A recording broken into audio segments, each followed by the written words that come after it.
Okay. I think that I am live, which is great.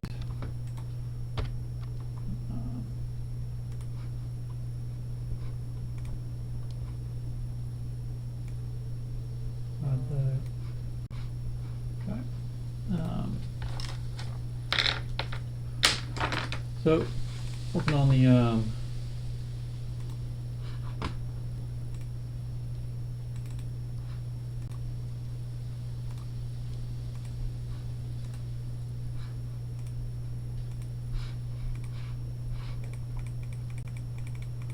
what the Sam hell?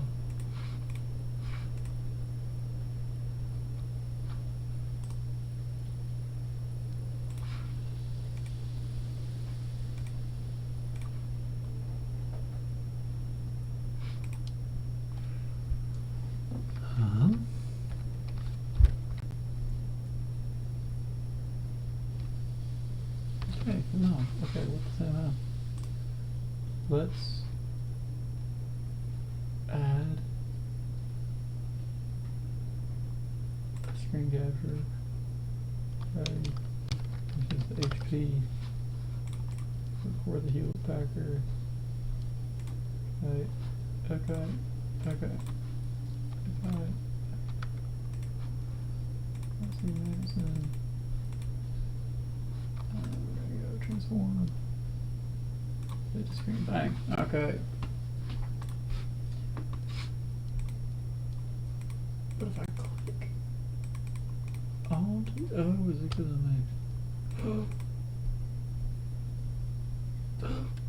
figured it out. Okay, cool. Okay, cool, cool, cool.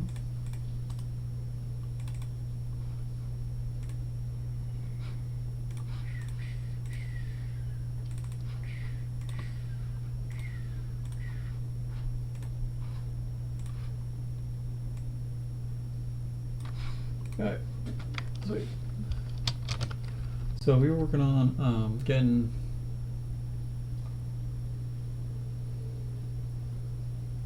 the ROB implemented, right? Which means that okay. So this entry data to install, update the rat to one under new instruction, which we're doing properly.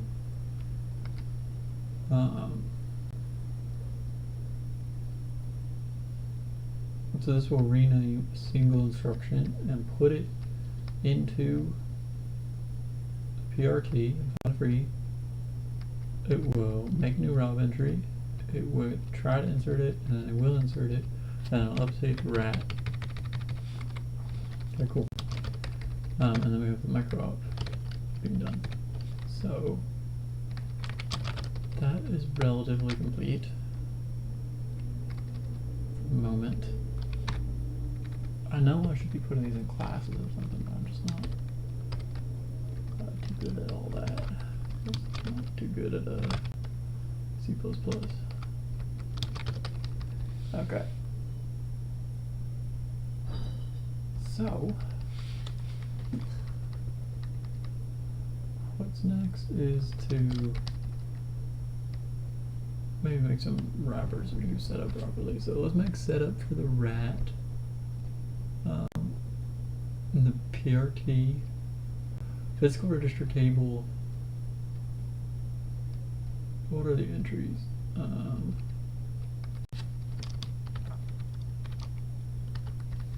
Present free dest value. Okay, yeah. So let's go ahead and make a void PRT init. Okay. Whoa, girl, why are you being so laggy? Ground performance mode, probably because I'm streaming. Yeah, I think that is why. Let's go ahead and hide the flag. Let's go ahead and disable breathe. Okay. Let's close out of you. Let's close out of you.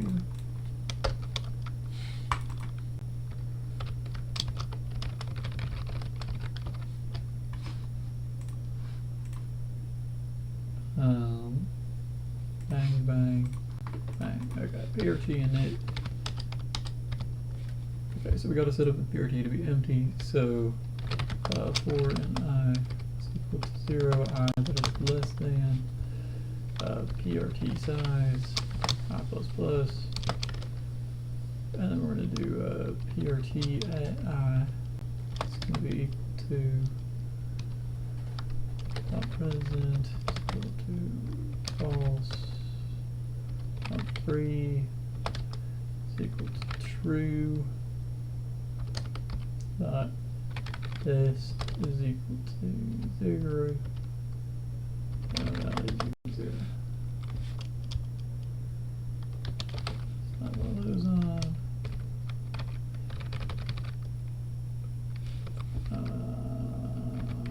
Claim.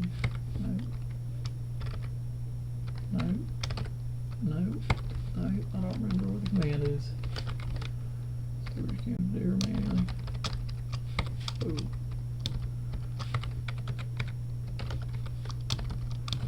Okay. So that's PRT init. Let's make a Rob init. Okay.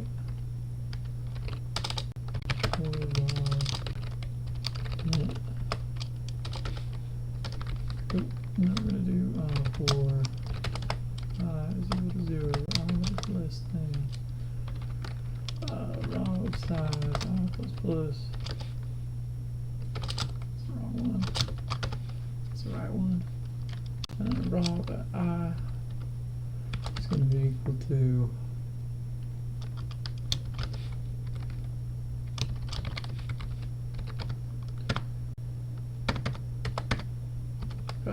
remember dot valid is equal to false, dot exception is equal to false, dot op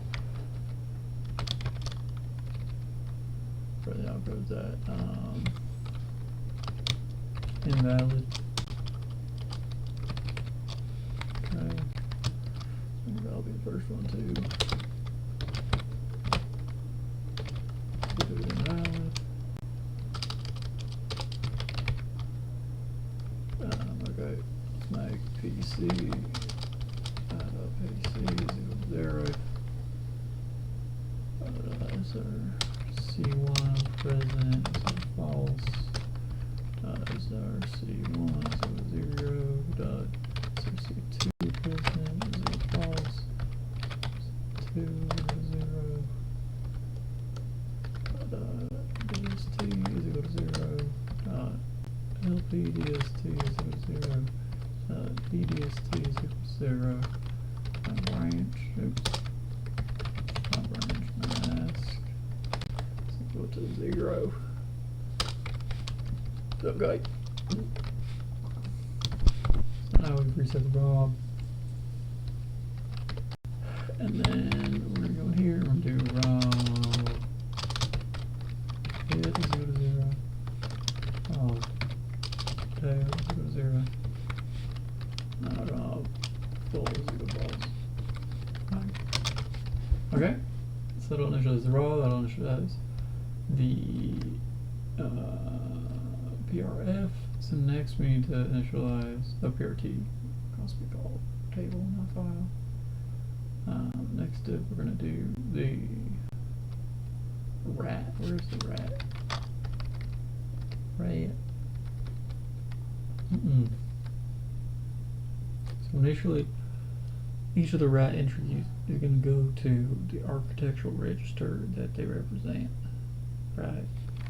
Which means that we're going to do, we also have an arg, right? Those args just says 0 now. So it's going to do that. So void arg init for I is equal to 0, I is less than arg regs I plus plus. Bang, bang, bang, bang, bang, bang, bang, bang. And then arg at I is equal to 0. Void rat init is for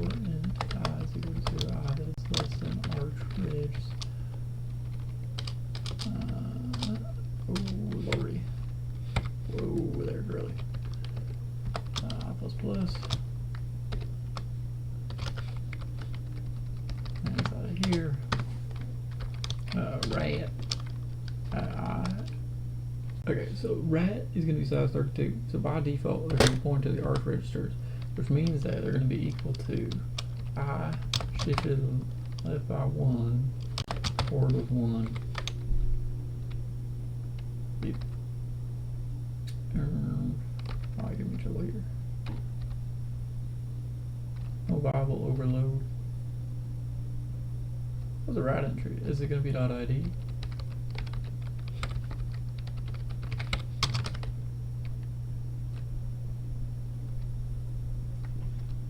Yeah, .id. Okay, so now we got all those initialized up properly. So we can go to main, and we can create a void init. Okay, let's go through and initialize all these properly. Let's into setting up initialization steps.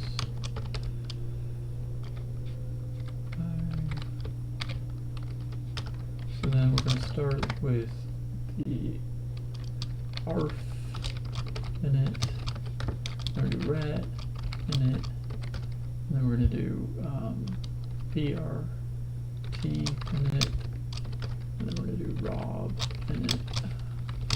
Okay.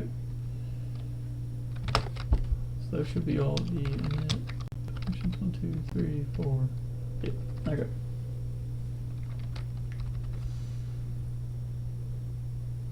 Now all those are initialized. So if we go over and we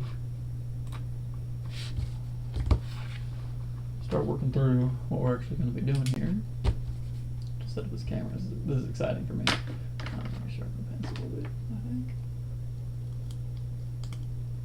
I seem to have lost my knife when I was in the city,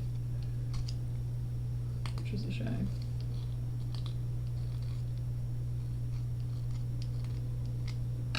Okay, so right now,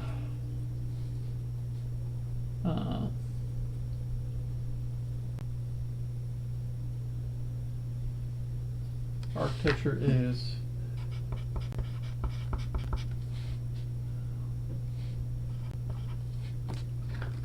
put those out of the way. Okay, so right now architecture is the following. We have the decode, which is feeding instructions into the rename stage. Right. These instructions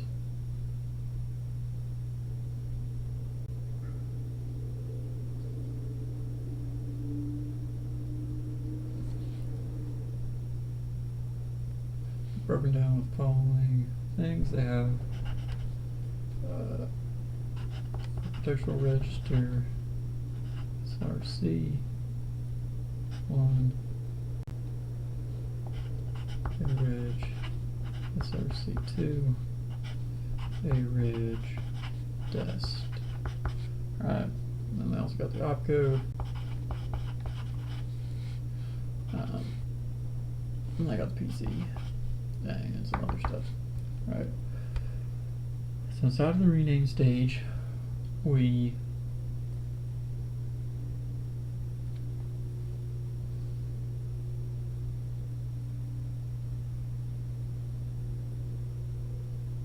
take our sources and we put them through the rat.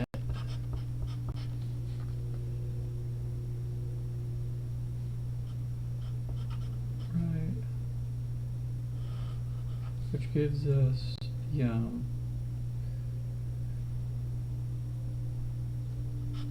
physical or arch reg.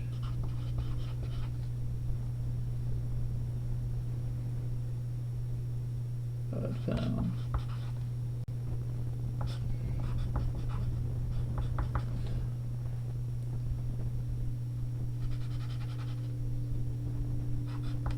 actual referencing. Right? So we're finding the ones that we're actually referencing by using the rat, right?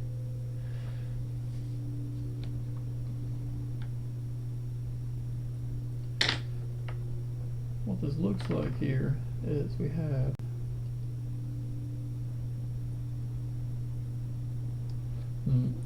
let's go to that in a second. Okay, so we have these registers that we're accessing, and then these are getting set to the micro. I don't know what to call it. That's what we're calling it. That's what's going to be passed to the to issue. Right. So this is micro ops are going to what we're going to issue to the issue units when we get there. The destination. So inside of the destination, we need to allocate new physical register. Right? We allocate a new physical register.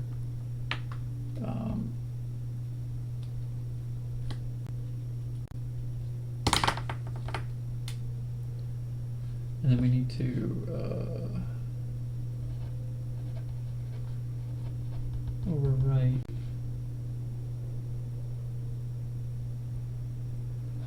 rat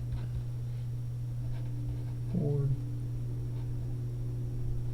test with new physical register. Right. And these just get passed along. Okay. So this is the rough, like, what's been set up. And then we also need to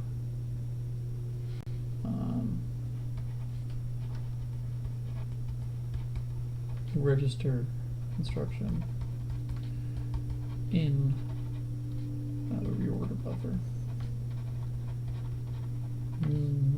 to track exceptions.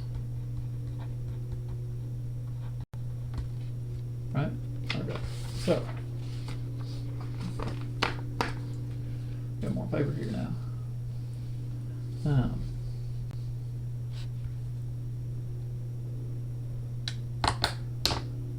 I think the code is up and running. So let's write out an example. Let's work through it, and then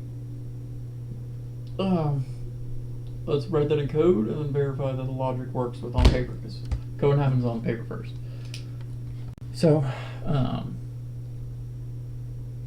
let's first make all our tables. We'll put those there, and then let's write the example over here. How does that sound to you? It sounds great to me. Okay.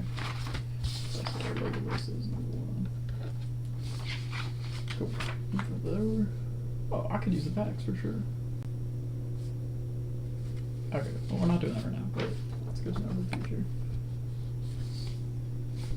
Okay, so what is the ROB? How are we going to outline all these? Go and look at the code.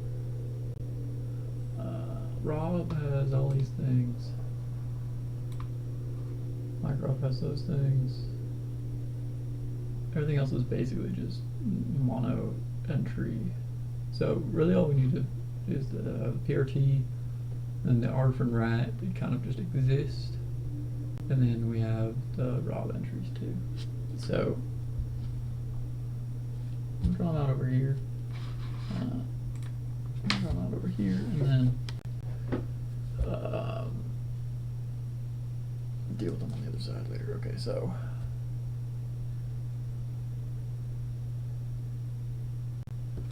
let's write up the ROB.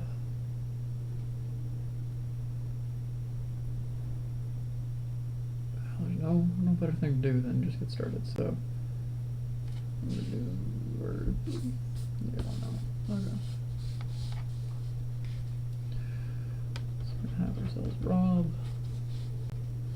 Right.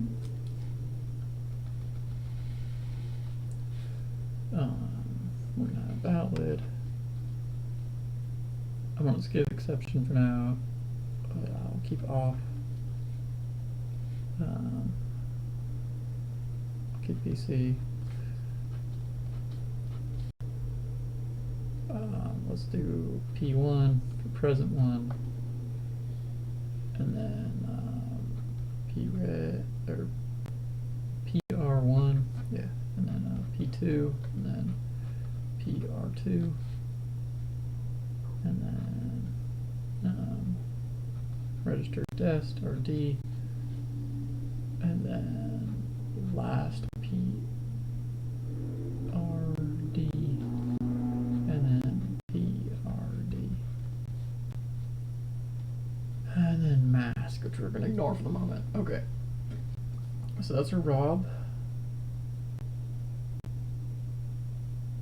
Cool. And then we're gonna have the ARF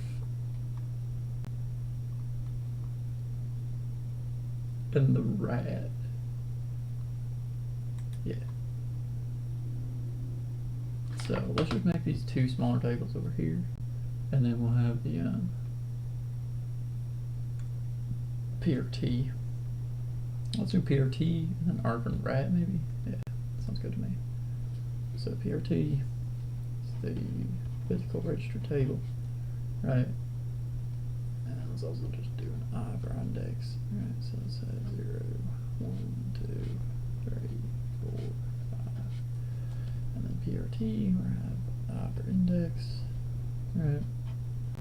We're gonna have present.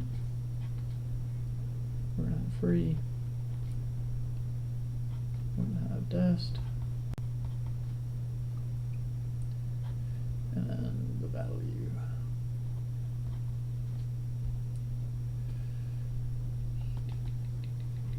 Ding, ding, ding, ding, ding, ding, ding.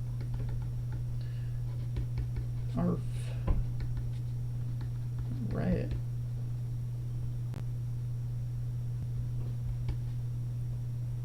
Index and value. Or the index and then the ID.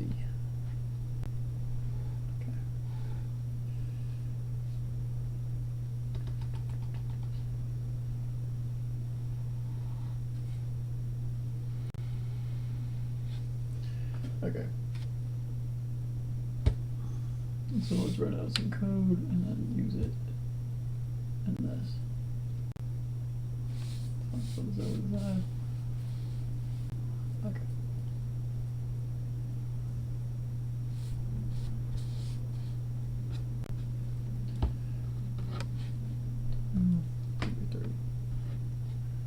Okay, so what instructions are supported right now?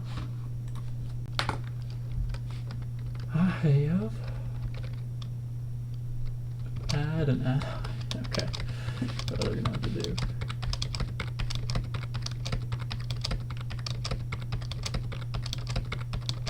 It was way too satisfying to do it for a while. Okay, so add and add I. So let's use the X notation for registers, which just means X, and then the ISA architectural register ID. So let's do add I to start. Yeah, so let's do add I to x1 from x0 along with 10. Alright, and then let's do add x2, x1, x1, and then add I x3, x0, 20, and then add x4, x2, x1,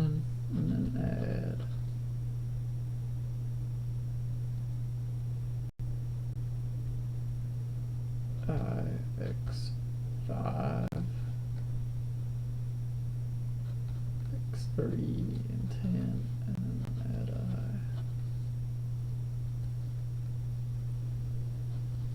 x2,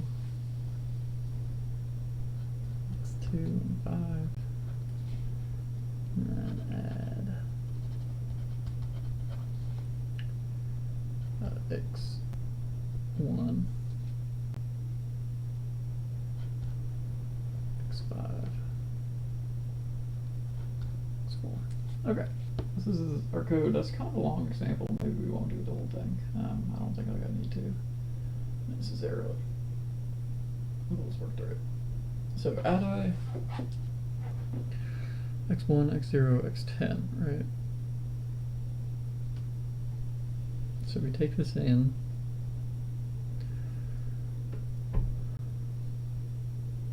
And inside the arf, we always know that 0 is going to be 0. We know this is always true. So we can actually ignore zeros, and they're not dependencies. We don't have to convert them. They're always going to be that. And that's also true in rat, right? The ID is going to be 0 with a 1 tacked on, right? Okay.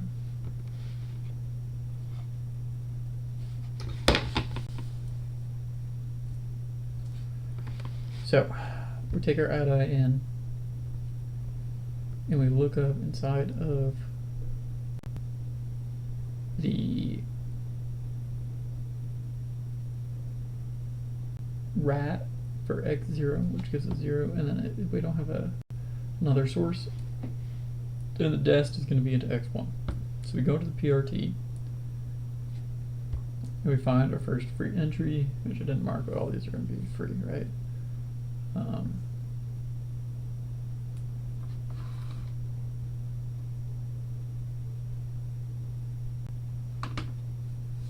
And we don't have a value present, so present is going to be marked right, and the destination is going to be the destination register. So we're going to enter in as dest x1, right? The value isn't known because we haven't actually computed this value, right? We're going to mark free as false, right? Index.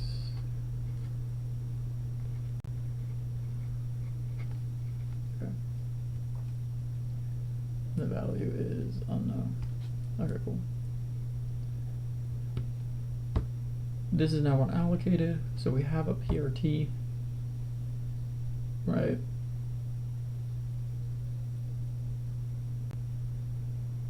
The rat for I0 is reading, I1 is 1, because it's still a physical register. So we're going to read this, the rat value, into the previous last physical register destination, right? So that was what the previous value of x1 was the rat value, right? This is building our dependency. So we're going to put in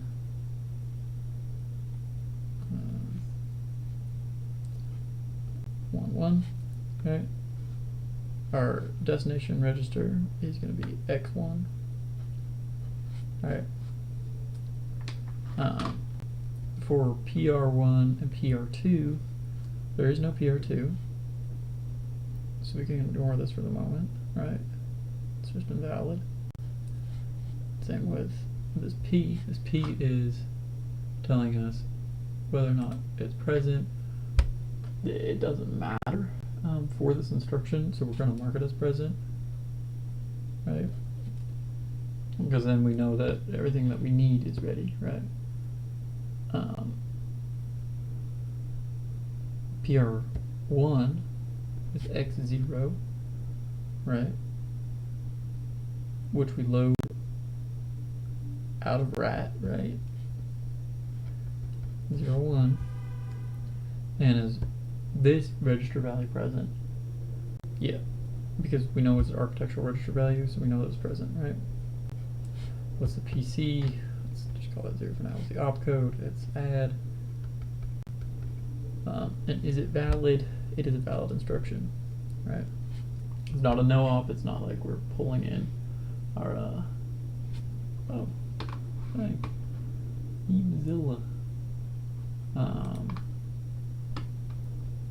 I am designing an out-of-order superscalar processor, and I am verifying that my architecture works by writing simulator in C++. And I'm working through it on paper first to make sure that it works before working through it in the code. So that way I have some golden state to work against.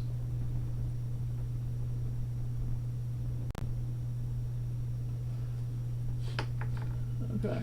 Let me know if you have any questions or I don't know. Okay. So now we have this is valid. We have our opcode, our PC, right? So then we can start ingesting the rest of these, right? So right now we have x2, right?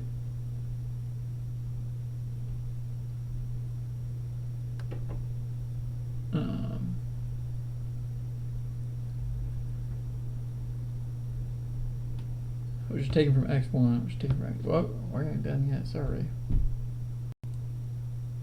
We're going to modify the rat. After writing to the rob, because it's been ingested the rob, we're going to modify the rat. So now the ID is going to be whatever our PRT value was, which is 0. So we're going to change this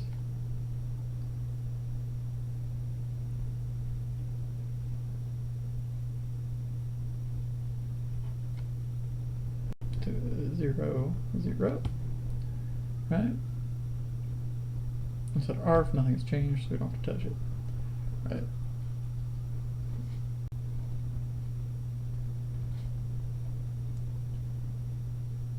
All right. So then we're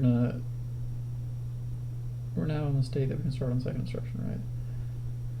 So we're first going to look at x2, right? I mean that's our mid destination. So x1 is going to be our previous values, right? So in our PRT, we're going to look it up in the rat. The rat is going to give us this PRT value. So that's going to be our ID. The ID is going to be 0, 0 as we pull out of the rat, right?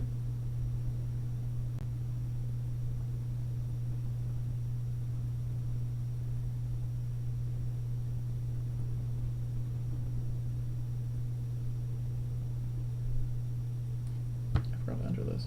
The PRT value for this is 0, 0. Okay, cool. So now we're at x2. Write this instruction with x2.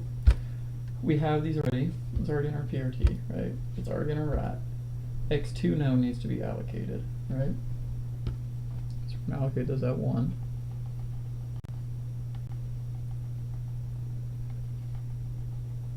The destination is x2. We don't know the value. Oops. We don't know the value. It's no longer free. It's not ready, right? So we've allocated this.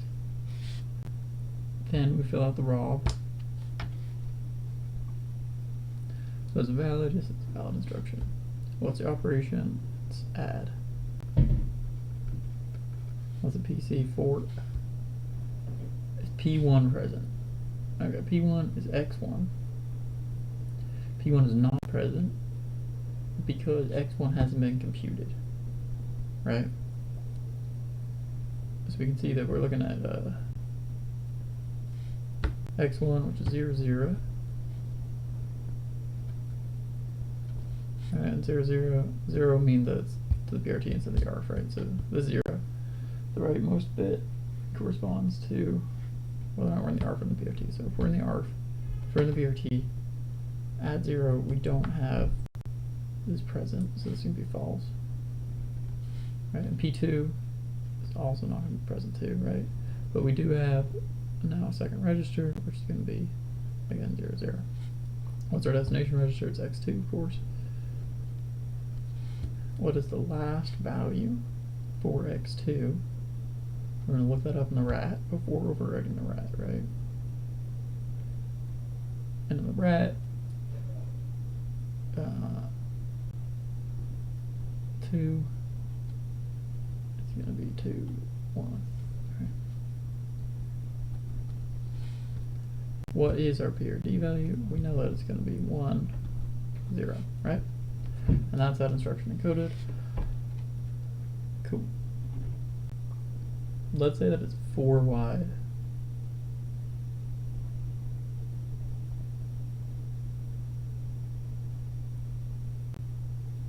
Well, let's just keep on working through. Right, as if they're working properly, and then, because they're not going to be executing in my environment, so we just got to verify that it matches with this. Right? Yeah. So next is x3. Right?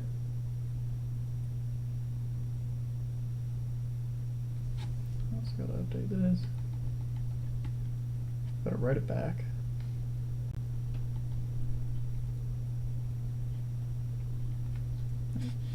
Okay. So now we're into this third one. We're allocating a new destination, which is for x3. We don't know the value. It's not ready. What's the opcode? It's going to be an add-I. Right? I did the valid instruction. PC is going to be 8. P1 is going to be true. Right? And it's going for a lookup in the rat. It's at 0, 0, 0, 1.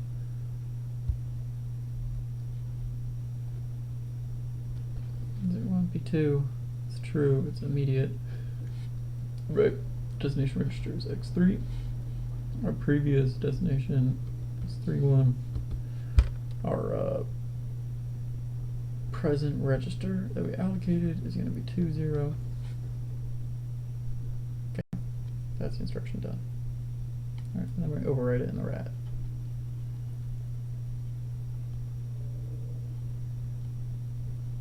And then we're going to use x2 and x1 and add. Right? So we're going to add a new allocation. So now the destination is x4. The value we do not know. We're going to look up x2 and we're going to look up x1. So we know this is going to be an add instruction. We know it's a valid instruction just by looking at it. The PC is going to be C, not P1.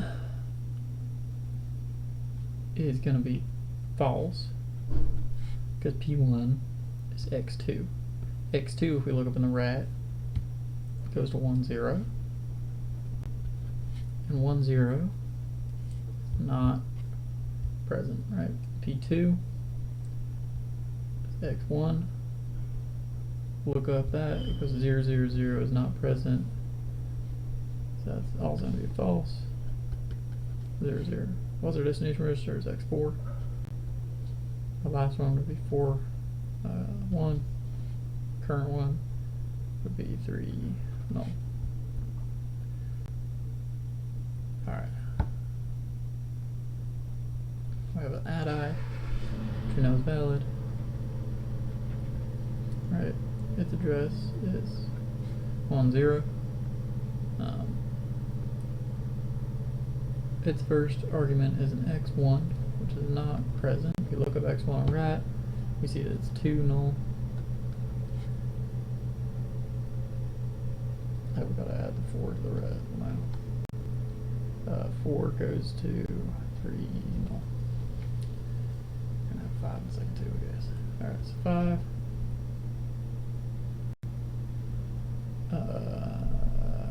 X3. 10. This is true. It's an immediate destination is x5. Our last value was a 5, 1. Our new value is going to be a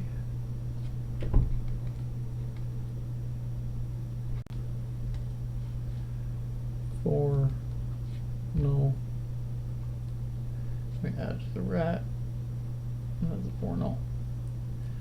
Alright, cool. Now we have another add-I, which is valid instruction. PC is going to be 1, 4.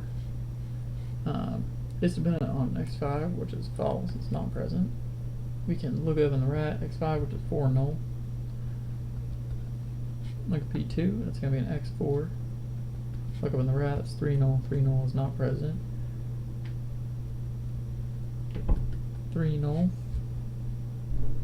what's our destination register? Oh, I did that so wrong. I did that so wrong. Oh, whoops.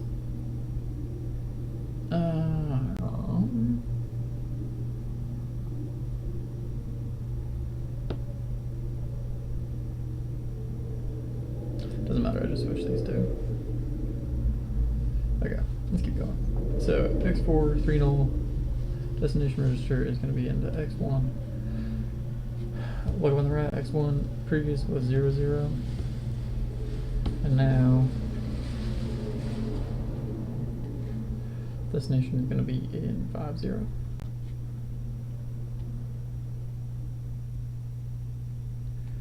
So then that's that instruction done, and we're going to overwrite this, so that's going to become 1, which is going to be at 5, 0. Bang. And then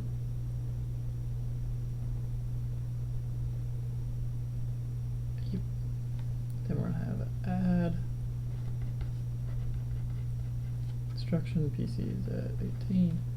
P1 is for x2, which is false because we look at x2, 1, 0. It's not present. That's an immediate, so the second one is valid. Destination register is going to be x2. The last thing for x2 was 1 null. Alright, and the new thing is going to go in here. x2, question mark, 6 null.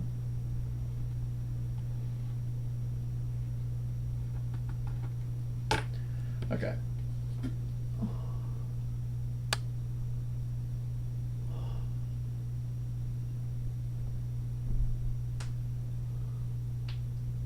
No.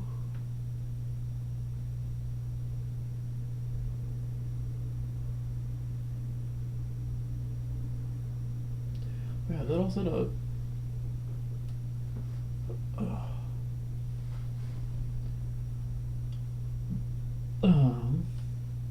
So we're gonna go back to the code and show that it works. Cool. So we initialized everything. And now all we have to do is set up that set of instructions, right? So let's go look at what an instruction is. Here is the instruction type. Okay. So let's go ahead and make a void test sample 1. It's going to take in no inputs. So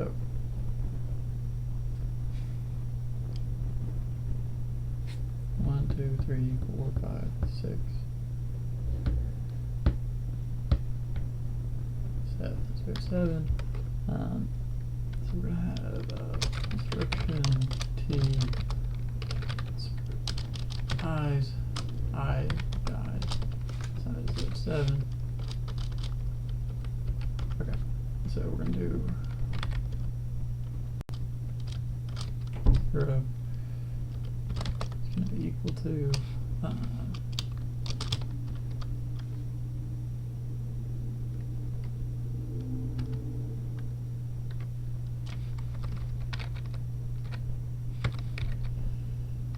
well, the outcode is going to be add I source 1 is 0, which is 0. Source 2 is invalid, return our head as a 0. The destination is x1. The PC is 0. The immediate is 10. And the mask we are going to ignore. Oops. Oops. Okay.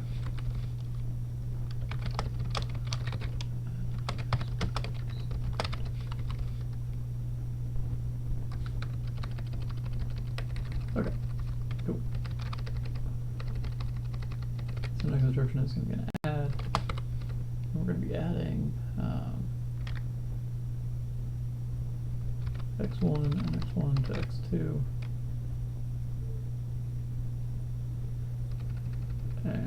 PC is going to be 4, 8.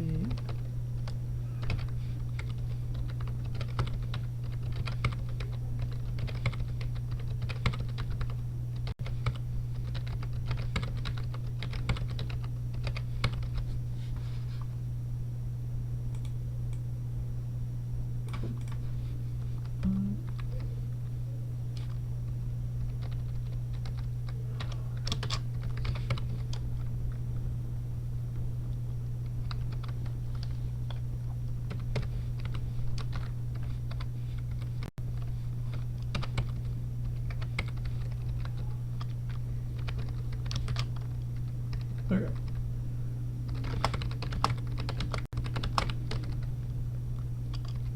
Okay. So then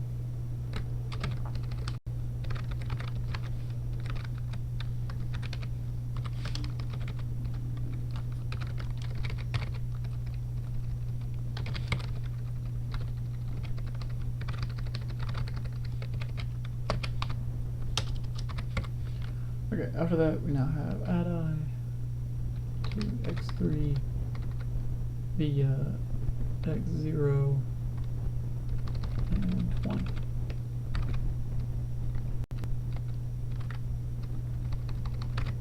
Alright.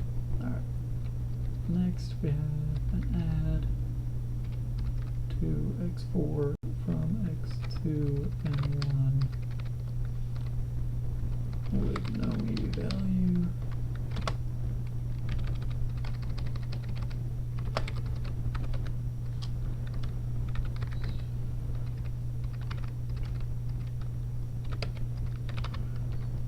Okay.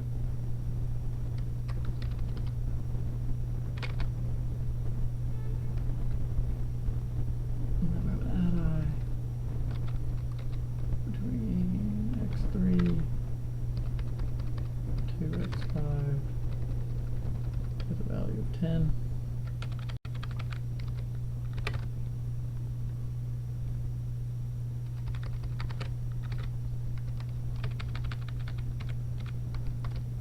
Then we have an add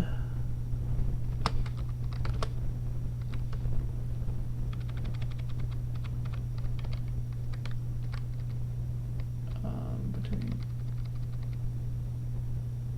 x5 and x4, and that is going to x1, and there is no immediate, and then we have an add I to x2 from x2 value of 5. Cool. Cool. Okay.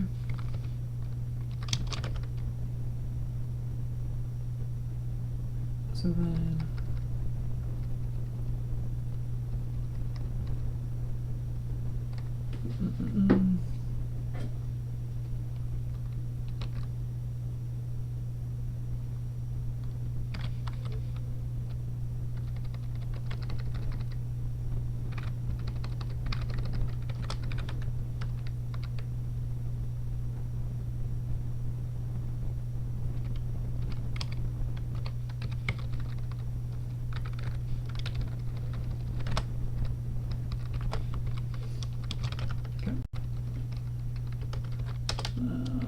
for 0 I that is less than 7 I plus plus. I keep doing that wrong one. I is I. What's it called? It's right up here. Instruction.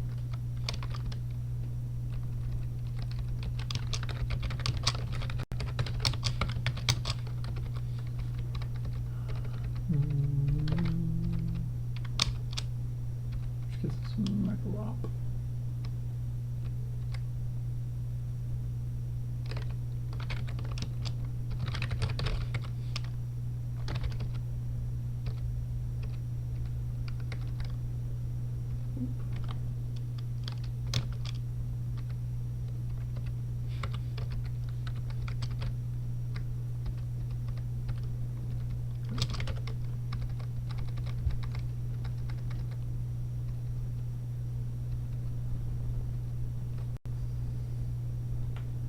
ignore the UFs for the moment. But after we run through this, let's print out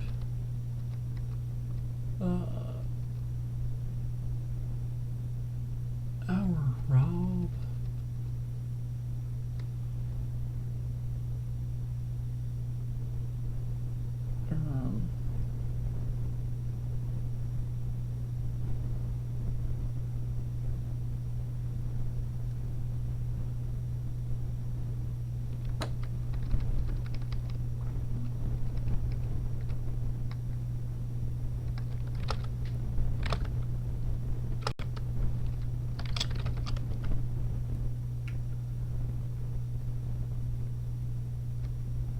Go ahead and start moving these things to different files. Rob, Cpu. Or what do you call them? I don't remember what you call it when you just want to include everything. Is it HPP? I don't know. I'm not gonna deal with that right now. I think that's the answer.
Cool.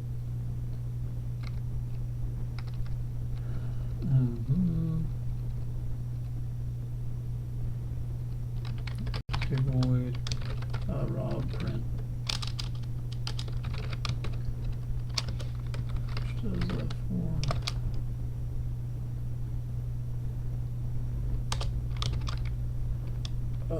Rob entry type be in Rob. I wonder if it's gonna work. I know that people be doing stuff like this in C++. Don't quite know how it works. So for each of these, first we're gonna print out the header.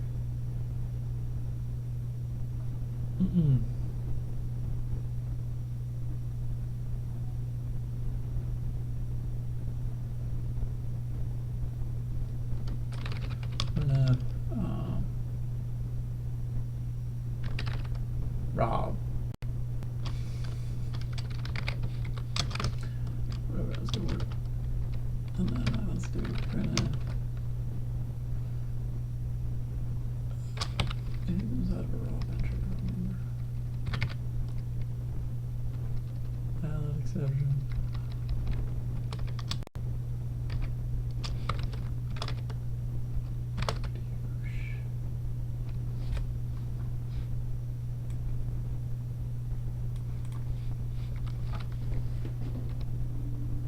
Printf.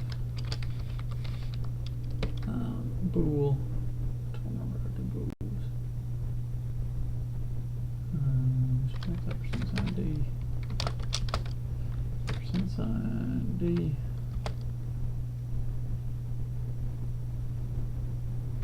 Let's make %sign S. PC. Hex.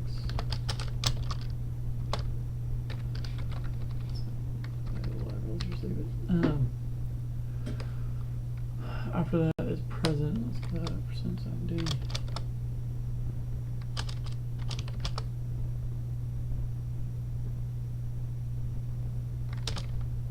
X. Nope. Nope. Nope. %sign D.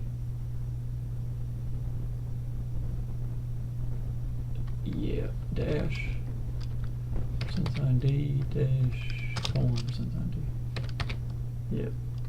Okay. I thought we were gonna do that. And then we're gonna grab that again. Put that in there. Fine. X percent sign D.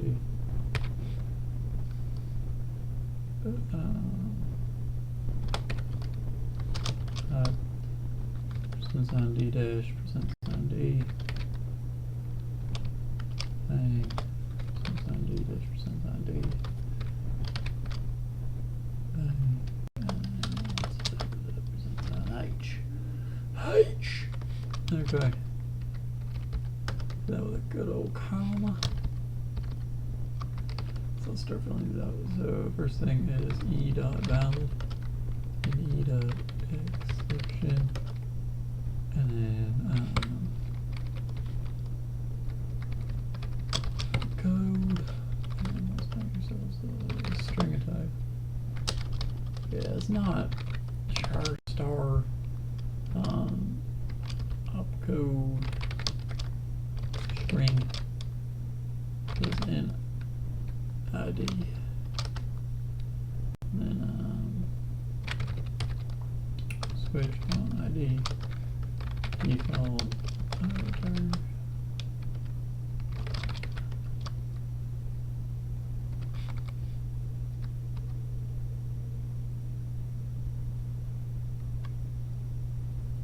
Expected semicolon. There is a semicolon.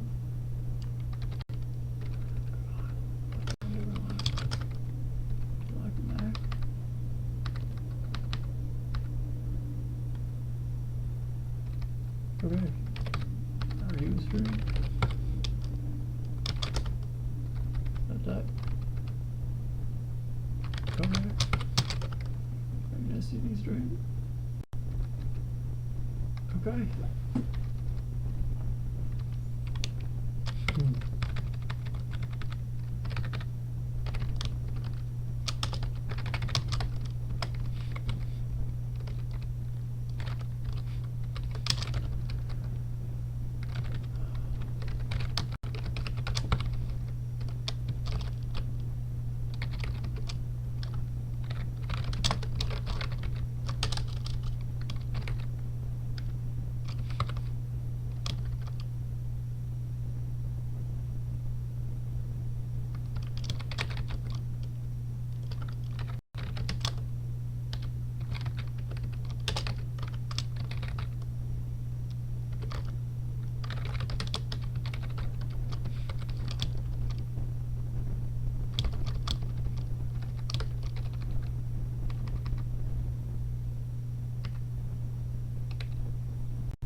Unused label.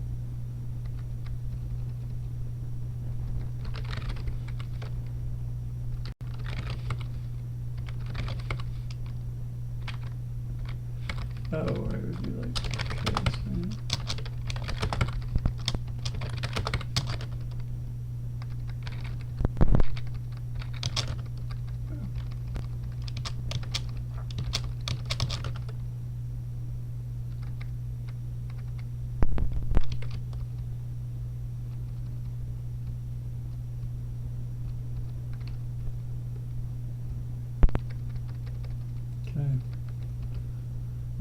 So we do opcode string.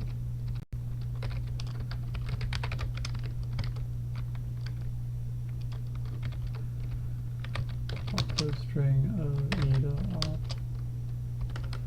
and e dot pc and e dot src sent and e dot src1 50 by 1. E dot src1 and 1 2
buddy. Wow, you are not playing nice. You are really not playing nice. Okay, dang.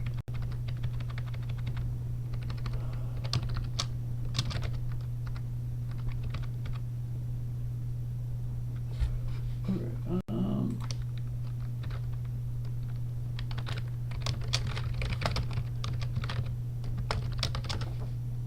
is it a dot number? How do we convert this?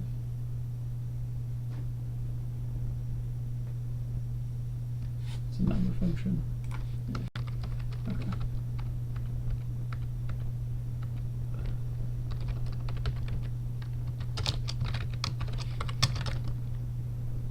Okay, cool. So that will print out our row.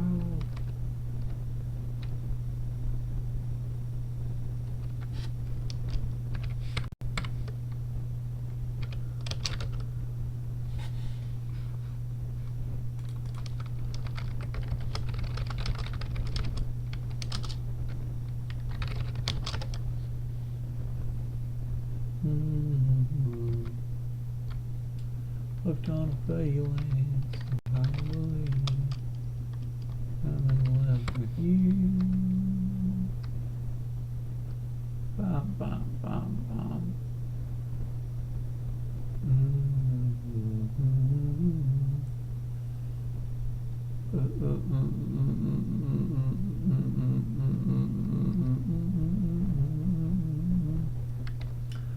Do not remember what the fuck that each does.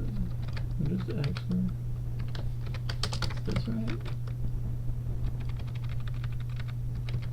I think this might be right.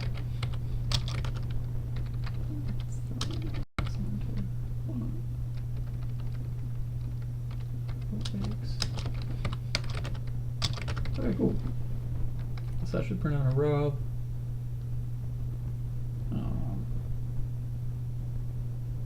But should hold most of the information I'm going for, because I don't really want to write these functions for hours. More smart here, but I think we're missing one of these two. Right? Yeah. Okay.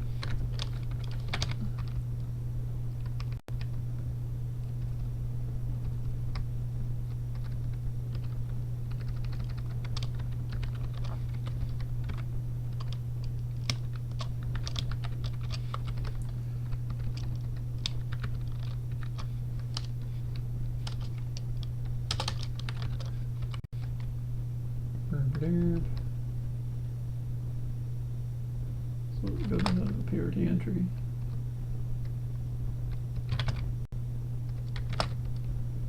Present free, both bools, test. Right like that, and value. Keep it like that. Okay. Okay, so e dot present free.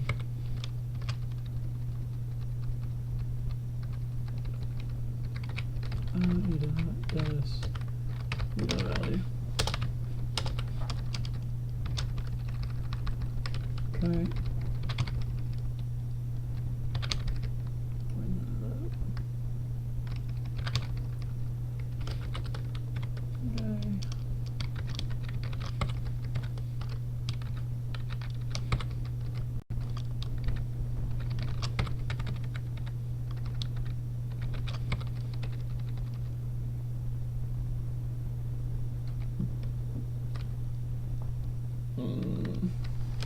Probably should print out the ID here too, but that's okay.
Okay, and then we're gonna go through here.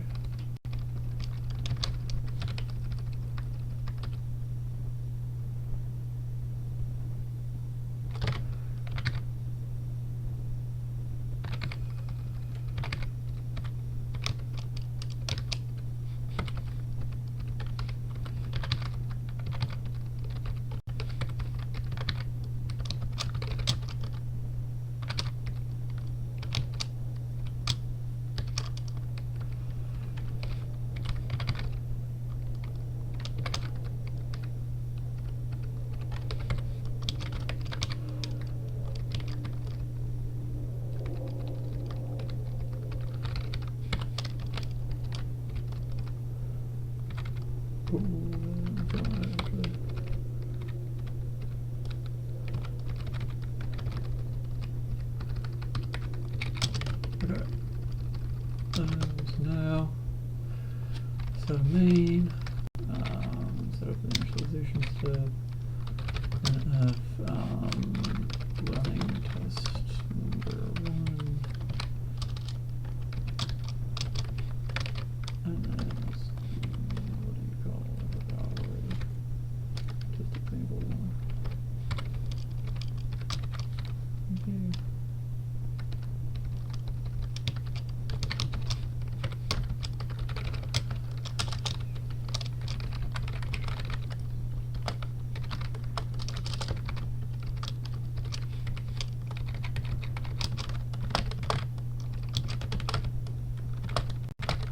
Okay. Now we need to make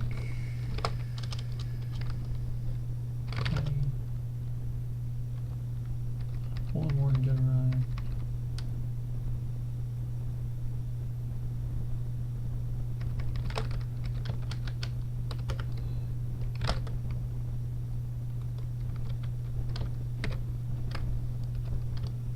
To be a decoration. Fine, dude, please. Where are you going? That's the wrong waiver.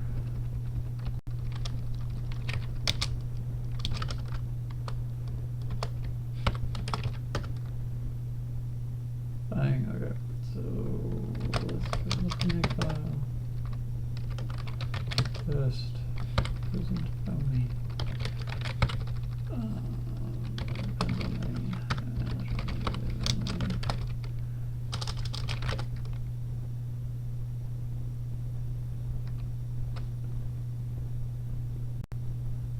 Need to omit a stall and rename for allocating from Rob.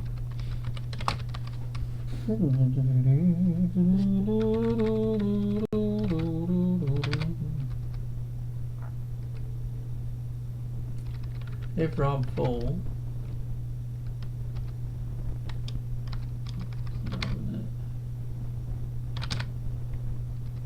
Call Rob full. Call advance.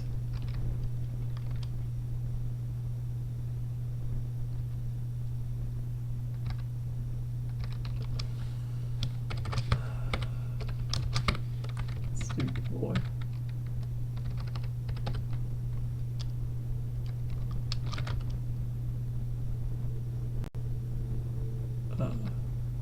Why did I write that code like that? That's like one of the worst ways to write that. Okay. Alrighty. Sweet. So we have our entries in the Rob.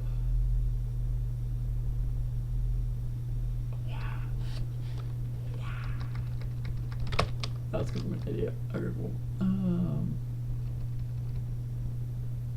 Print Rob, where you at? There you are. Hello. Open you up. I don't need you. That's a little boring to do the thingy.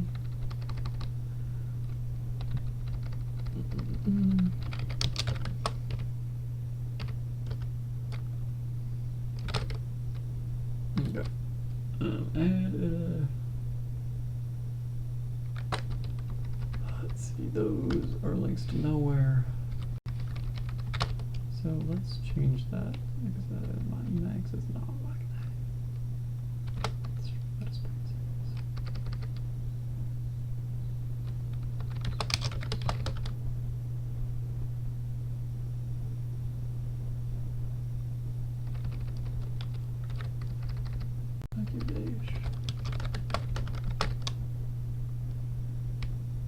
Okay. Cool. So, here we have our output.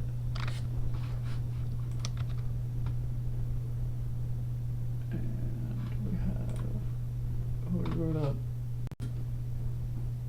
Also, so from the output we have a valid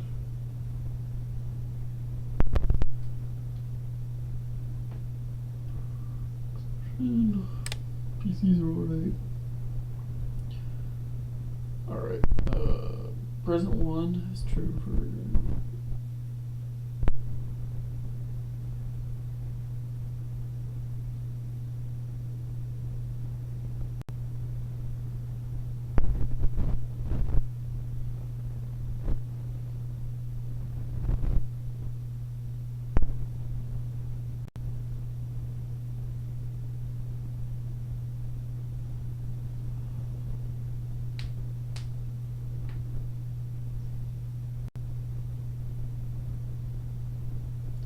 x1, x2, x3, x4, x5, x1, x1, x2, x3, x4, x5, x1, x2. Okay. 0, 01, 0, 01, 0, 4, 0.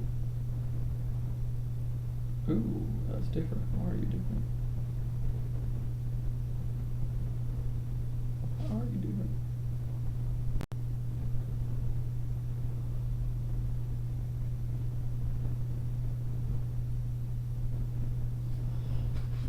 So here I'm looking at, oh, I wish these were nicely lined up. Okay.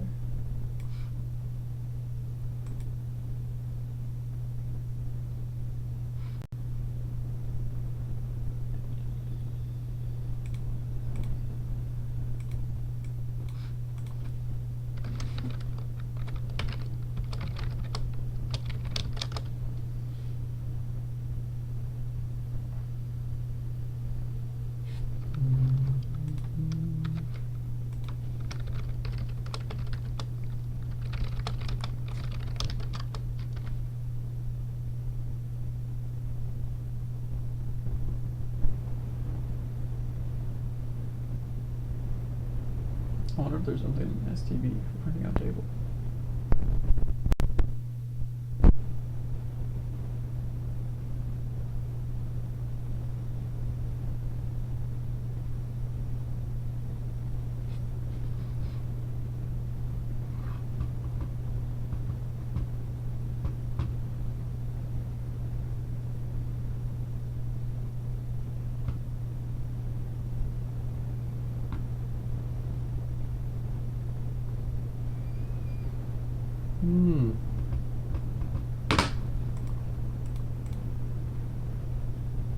Okay. We can use C++ 20 plus, which I'm okay with doing. Especially include format. Okay.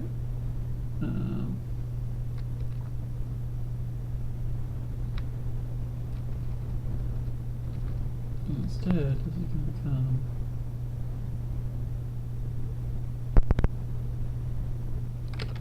std cout is std format. Okay.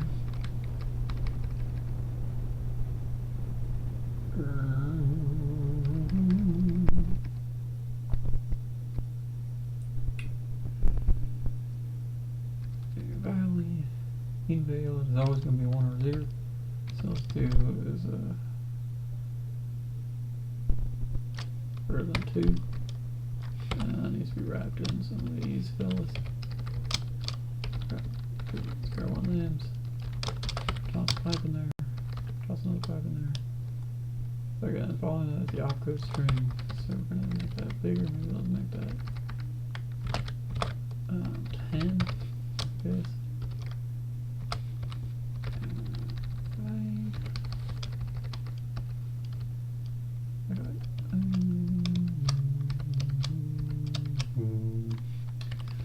Okay, opcode string.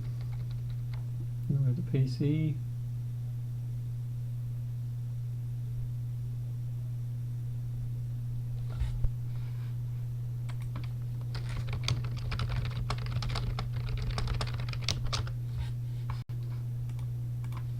Okay.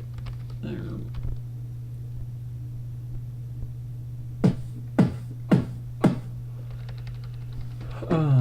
So then we got,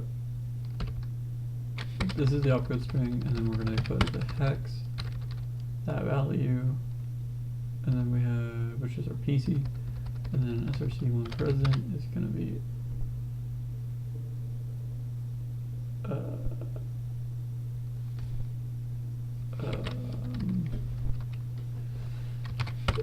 decimal space, and then remember 2 decimals, and decimal 1 is going to be dividing.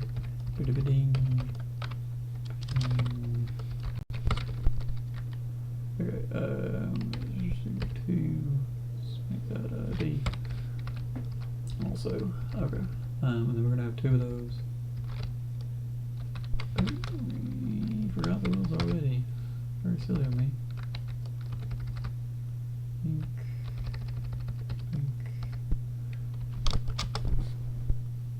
And then we're going to have another one of those in a minute, so let's put that back in there too.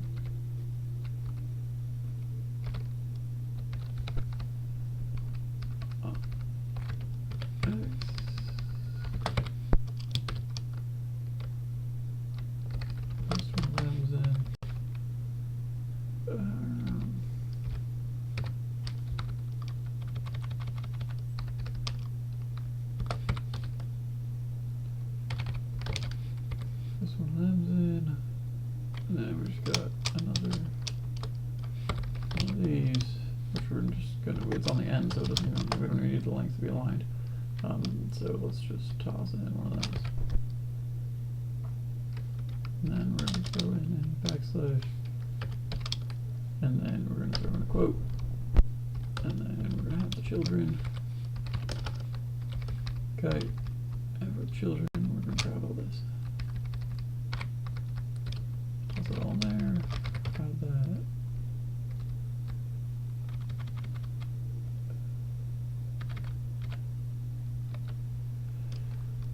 No memory format, namespace std.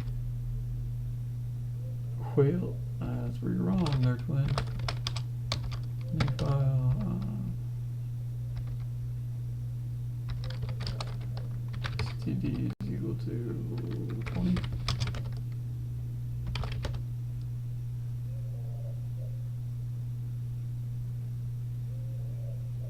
Okay, C++ 23.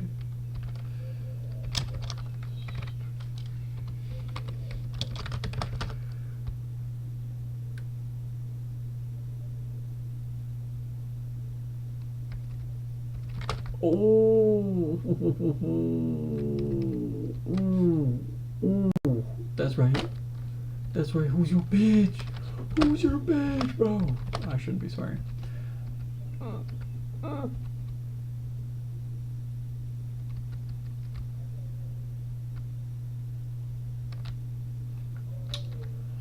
Let's make that 5. Make you 5.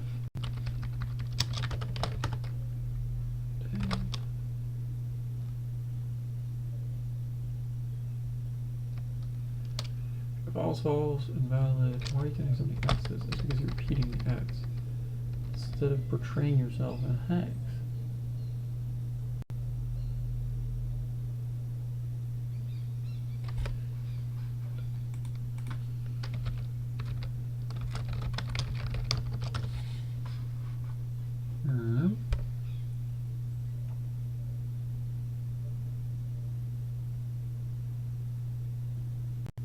Do we put it after? Maybe we put it after. Imagine if we put it after, that'd be so silly. Okay, so then let's put these back at 2. Put these as decimals.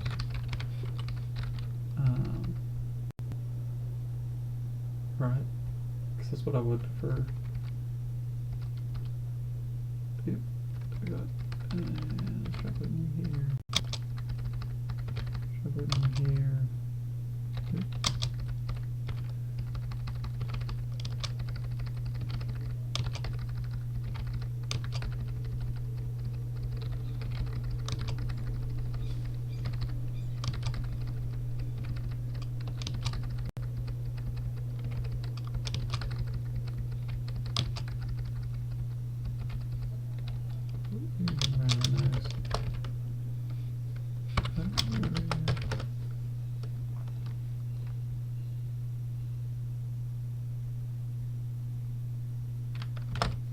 Bang! Okay, that's clean.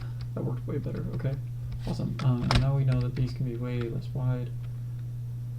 You can probably be 8.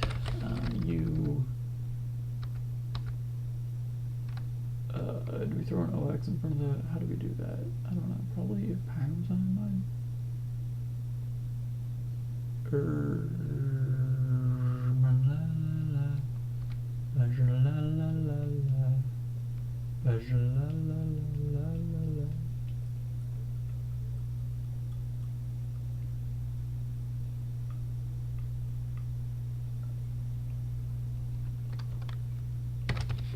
Okay, let's try that. We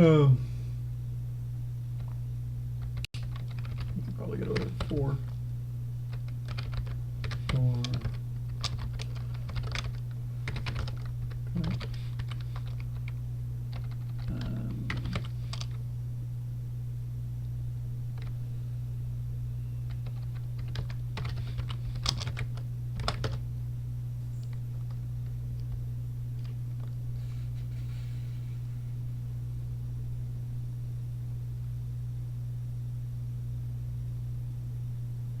What'd I do? Try it. Try it.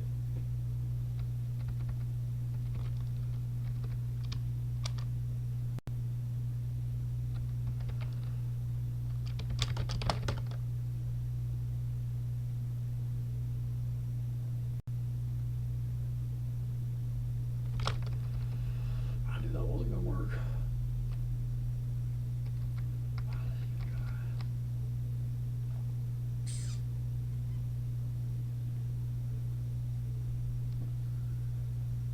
If we put it in front of here.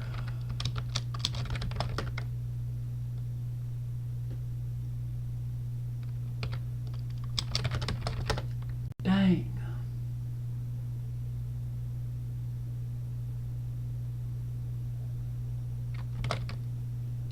Whatever. Okay.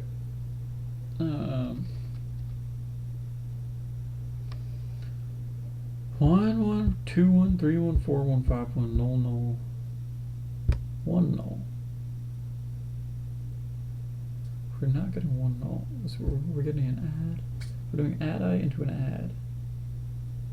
Add I into an add. Is that what is happening inside of our test?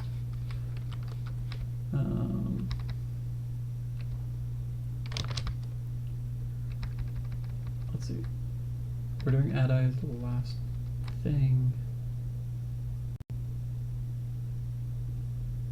Destination register.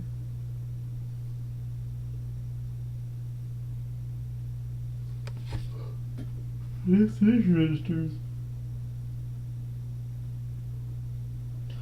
are all 0 0 instead of what they're supposed to be. That's not good.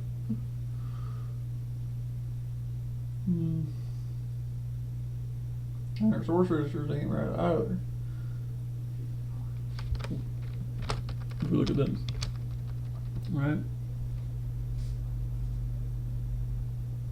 Oh, Lamau, I've had it on my desk this entire time. How's it doing?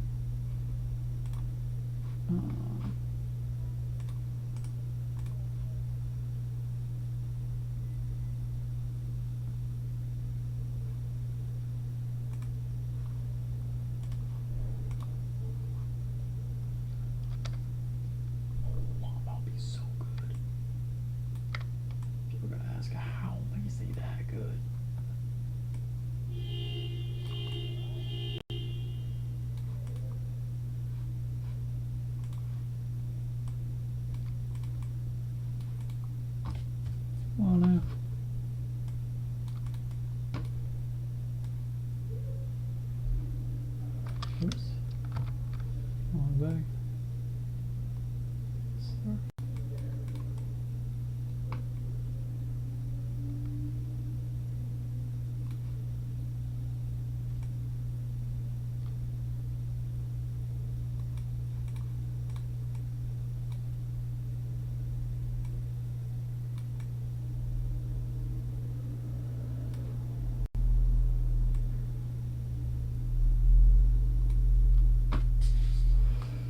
Okay.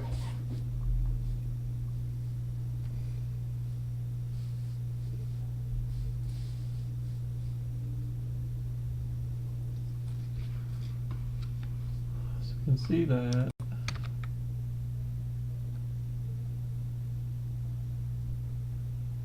this is working properly. But we can see that the code isn't right, it's not lining up right. So we see that what we're expecting in our destination registers are not what we're getting in our output, right? Which means that we need to be doing something else differently. So we go back into our print, just make sure that we're printing everything correctly. So we're printing out pdest, we're printing out pdest shifted by 1. We can see here it's going to be pdest and pdest shifted by 1. So we should be getting these values probably, but we're not. So if we go into code, the last one's branch, okay. We should be seeing in our rob something else entirely, which means that inside of our rob we're having an issue with inside of our rob entries are incorrect. It's inside of here. Right. So mock.dest, right, which is from PRTID, which comes from PRT5free. Okay, and then PRT last is coming out of the rat, right? Which is instructions destination, and let's check rat init. So rat init by default should have all these mapping to themselves. So if we go to rat init,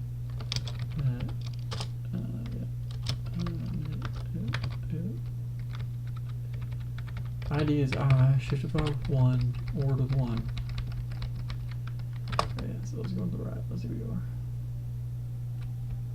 we are. PRT, rat, okay. So 1, 0, 0, 0, 0, 0.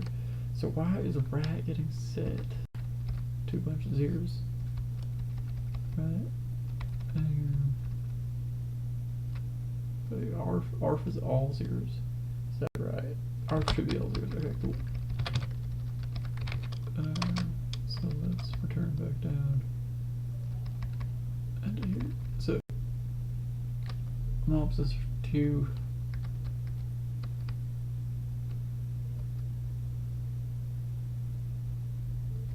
There. Where do we set the rat? Okay. But mop.dest comes from PRTID, which comes from PRT5free, which just finds the first free entry, right? We need to mark our entry as having been allocated, which I didn't do in my code, but I did on paper, right? We can see here, as we're working through the example, I marked these all as false, but in the code I didn't do that, so I need to fix the code to do that. So after we allocate, we enter it into the rob, we find the rob entry, we insert the rob entry. So yeah, so step 4 is mark the PRT entry as being taken. Do we do something similar to this earlier? What else do we need to enter in the PRT?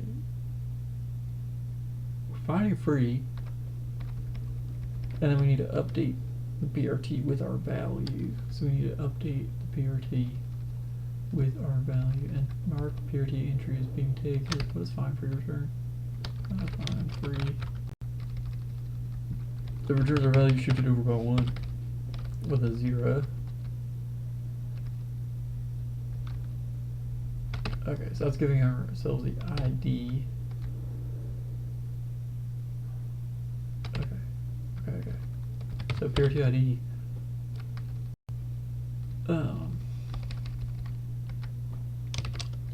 So PRT entry type PRT entry equal to and then we do dot present is equal to false, dot free is equal to false, dot dest is equal to inst.dst, comma dot value is equal to ox dead beef. Okay. Oops. And we're gonna do PRT add PRT ID over by 1 equal to PRT entry.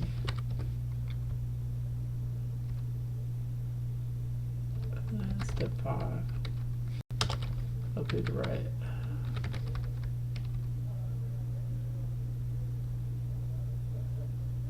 So mop.dst is set to instruction.dst. I'm not sure it comes set to PRT but now the PRT will actually have the value inside of it. So if we recompile, what do we see? Go into here.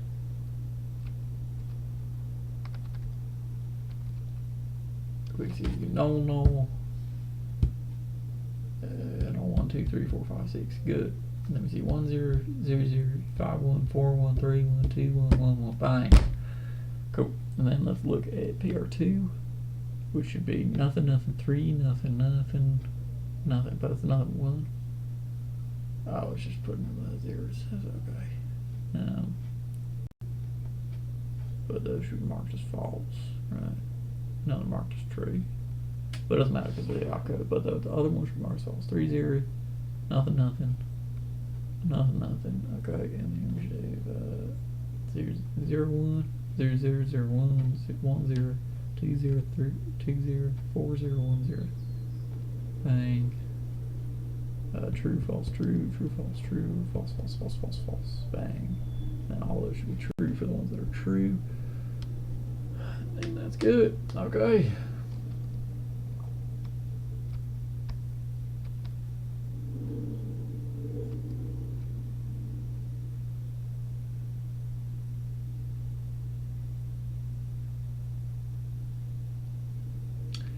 Value is dead beef. Value is dead beef. 1, 2. Why are you printing out more than once? What goes into the PRT? Let's see. Present, free, destination, value. Okay, so we're running 2 because we're running to 2 multiple times, right? That's why they do PRT values. Which means the thing is working.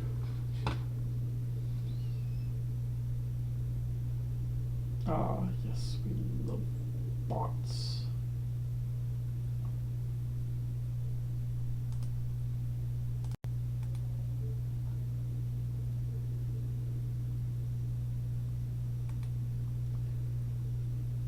Okay.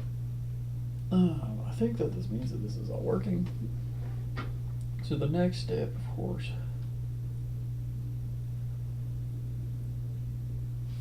we need to figure that out.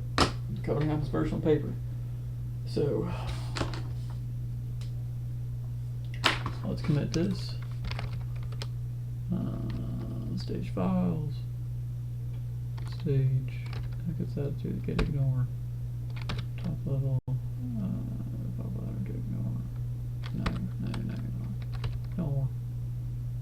Top level. What? Go away. Stage. Commit.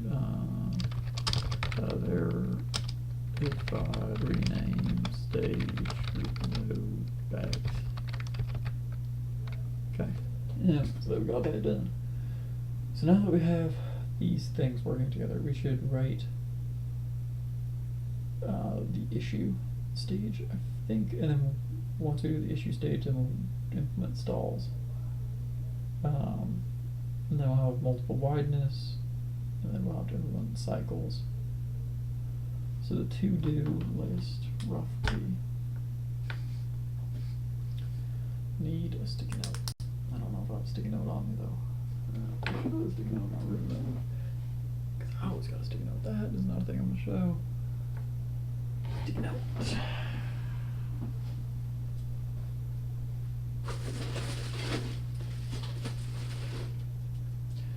I'm gonna take one out of my wallet. Index card for now. Right. Okay.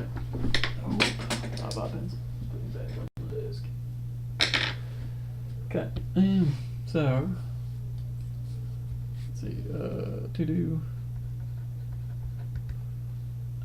So number one is to implement issue. Number two is implement stalls. Number three is to implement something else. What was it? Cycles. Yeah, clock. Okay. Let's go put that right over there. Get rid of the code. Bang.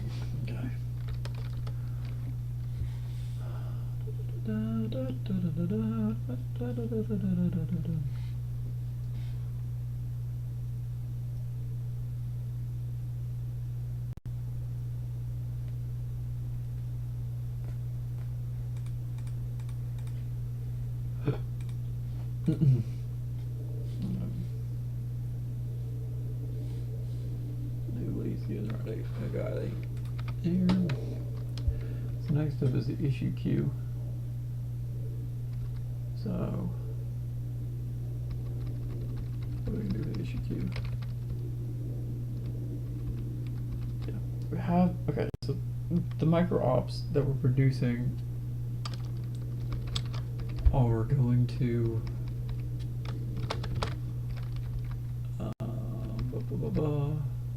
here. So these micro ops are going to have all the information they need to have, which we find in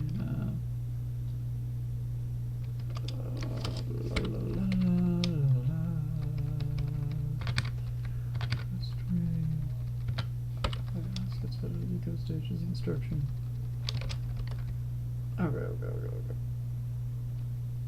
I know I have.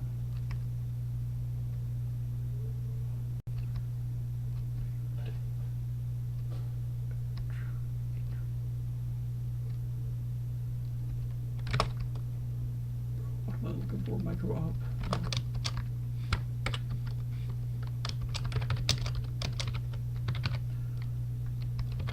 Okay.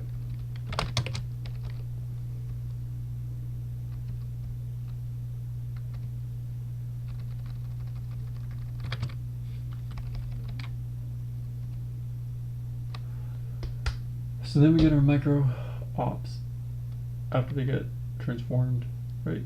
So this is what is going to enter into our issue queue.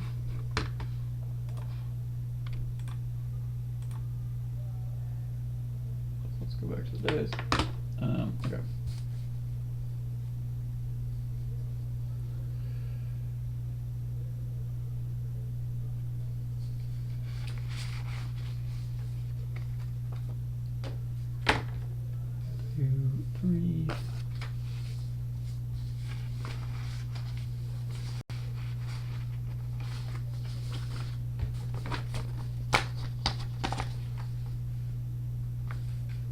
So now we're around here. So after the decode, going to the issue queue. So we're going into the issue queue. The issue queue is made up of Thomas Sculo's algorithm. I don't know what that's called. Something like that. Thomas Doulos, Thomas something. Okay.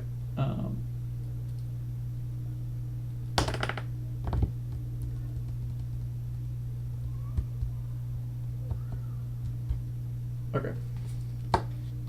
And the basis of this idea is let me get a new piece of paper.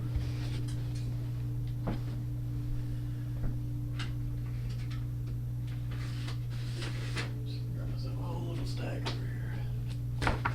Okay. So Thomas Tulo's algorithm is a way of assigning things to other things. That was so poorly worded. Okay, it's a way of doing stuff and things. No, that's wrong. Okay. Should probably be doing all these levels of it, but I like the idea of them not being, so we're not going to do not 4. Okay.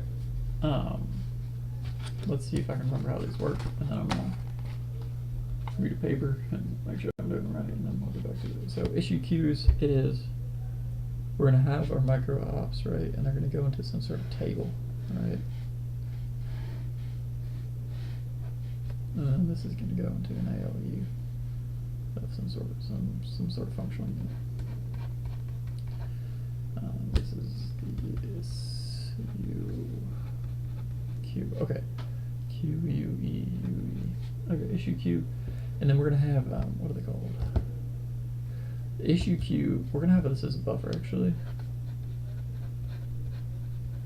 and then the issue queue is gonna go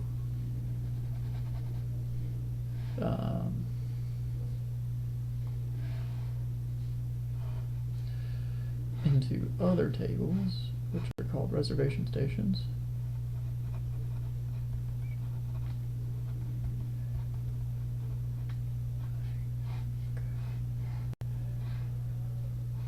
Yes, sir. Okay, so the issue queue is going to be a buffer, and it's going to be a buffer that holds, it's going to be circular buffer, and inside of the buffer we're going to have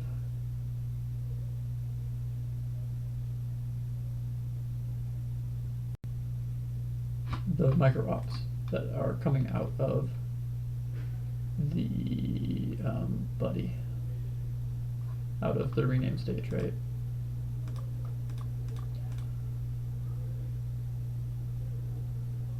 And so we're going to have our micro op.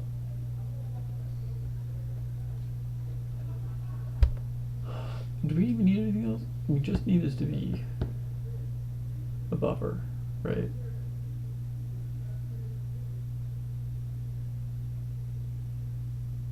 And then based off of what the opcode type is inside of the issue queue is how we're gonna send out to the different reservation stations, right? So reservation station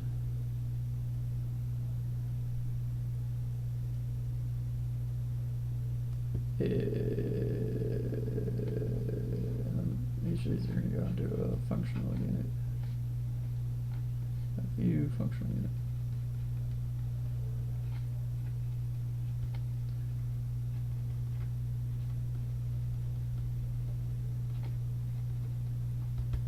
Okay. Bang. Right. So what goes into a reservation station? And then on execution,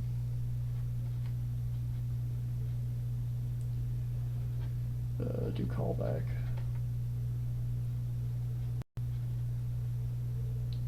/ commit. Okay. So this is the issue queue. Let's go ahead and expand out the reservation station.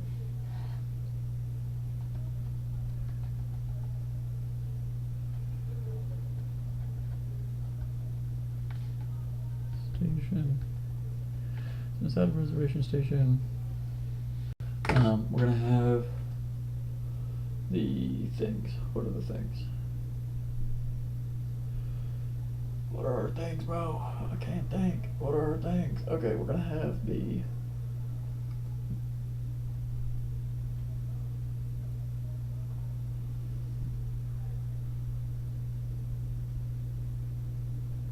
These are what are going to be picked and be put into the functional units, right?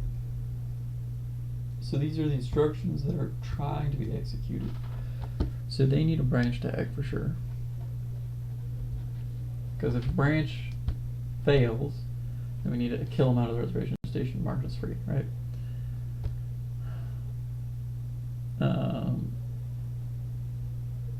Which we can take the branch bounds out of the micro op, right?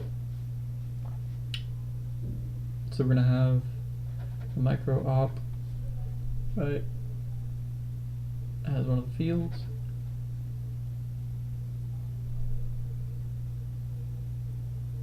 And we're gonna have src1 ready. And we're gonna have the same for 2. Okay.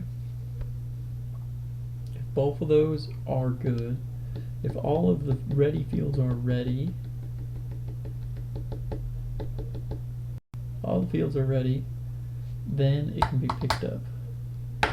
We also will need a free tag, right?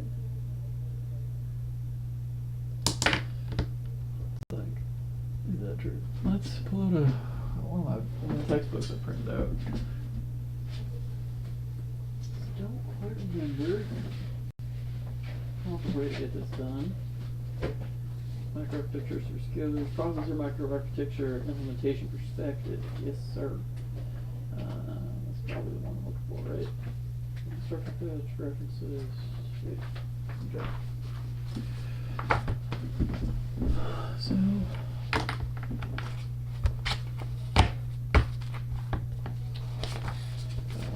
Caches, structure fetch, declaring, allocation, issue stage, bang. Okay.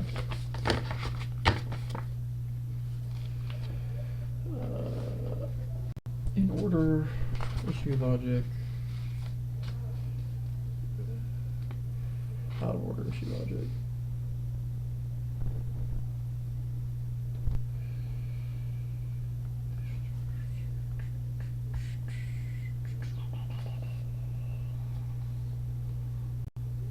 For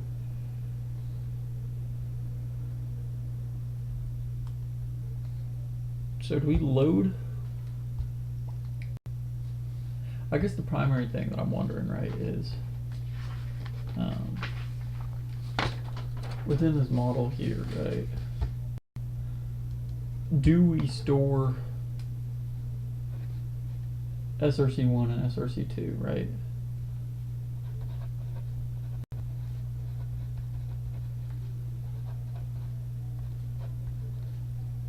To when ready. So we don't have to read.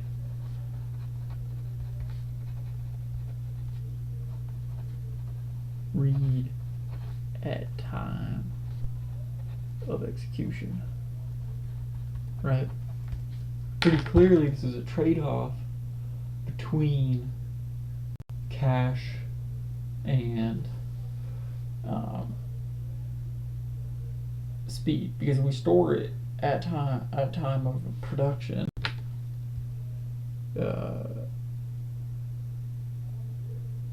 then the reservation stations are bigger, right?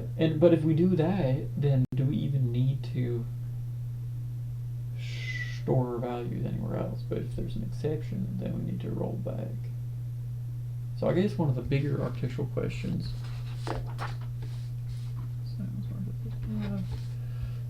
Those questions.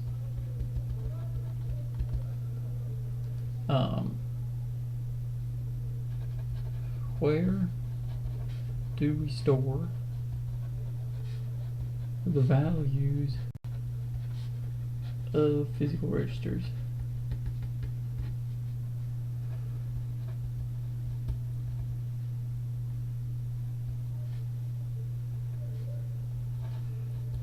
At the use sites?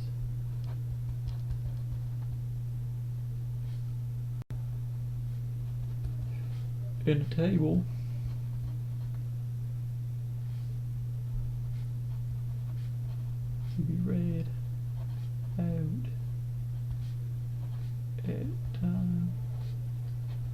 execution.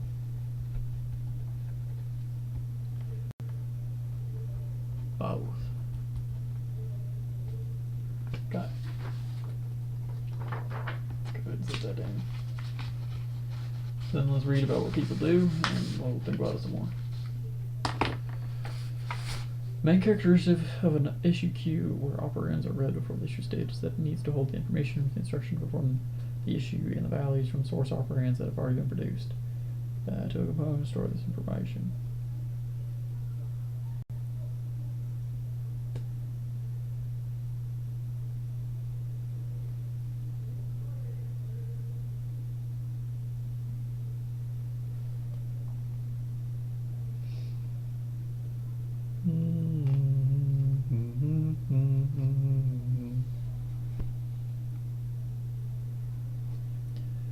So we can store source 2 data using immediate. What is it? R1, R2, B1, B2? I don't know.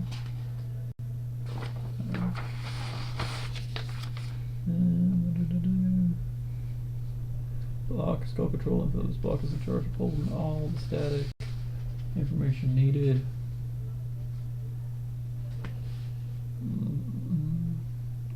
There are two symmetric arrays called source 1 ID and source 2 ID. Source operand identifier for source 1, source 2 respectively, generated rename stage.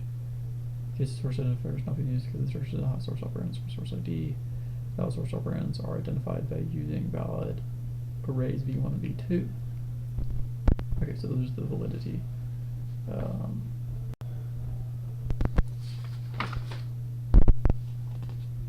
So these are sets of arrays. So we're reading. Well, I want to do that. Okay.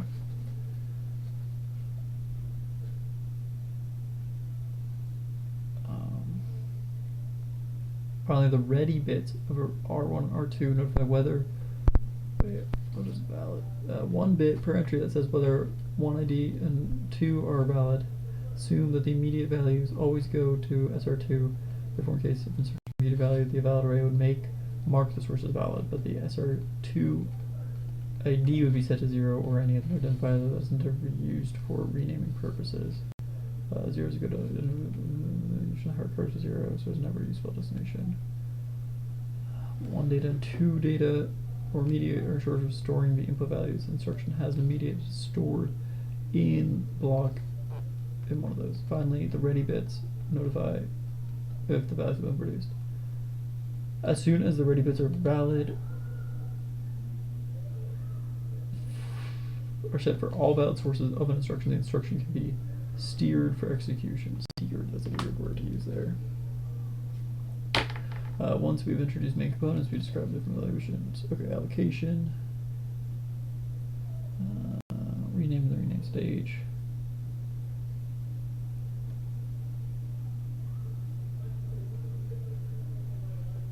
Okay. Note that the rename stage updated version issue queue. Due to time constraints in this case, the renaming would make conservative assumptions about the issue queue occupancy to avoid processing instructions that may not find issue queue entries available. The register file is then accessed during the next cycle in order to read the source operands that are already available. Note that the renaming table does not only store the register ID for each source operand, but also an available bit that says whether this is already available. Therefore, an instruction will have to read from the register file those inputs whose available say. Wait.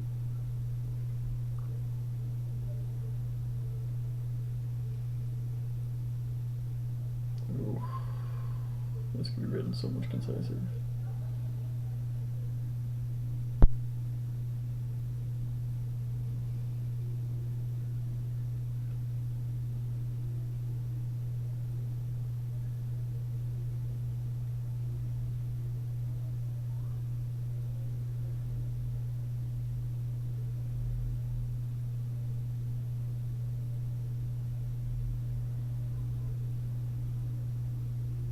Finally, the issue queue entry associated with the renamed instruction, it's filled with the renaming information plus the data read from the register file.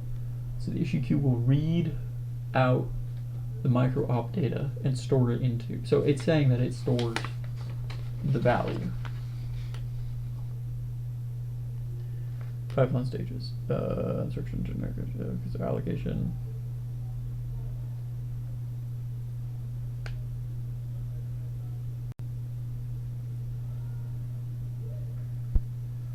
One of the source operands has been produced. The signal usually comprises the renaming ID of the produced value, the value itself, and the valid bit.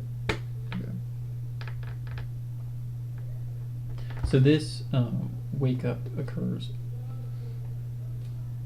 and the value is copied on the corresponding data entry. As soon as the ready bits of the valid sources of the instruction are set, the instruction becomes ready. Note that the wake up signal is produced only once, and the consumer instruction may not be in the issue queue when it occurs. Therefore, it should be guaranteed that once the value is produced, all its consumers will know about data.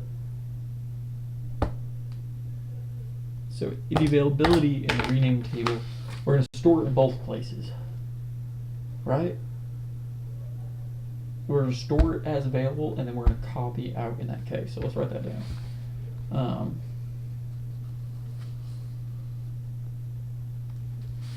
Yeah, let's write that down. Okay, so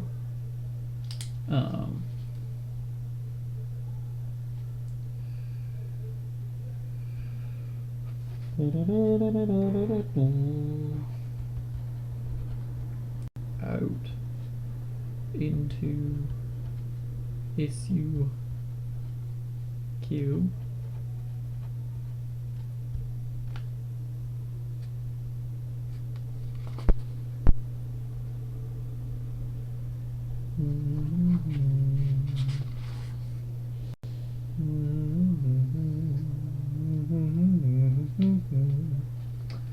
So we don't need this buffer, but I remember liking this buffer for some reason.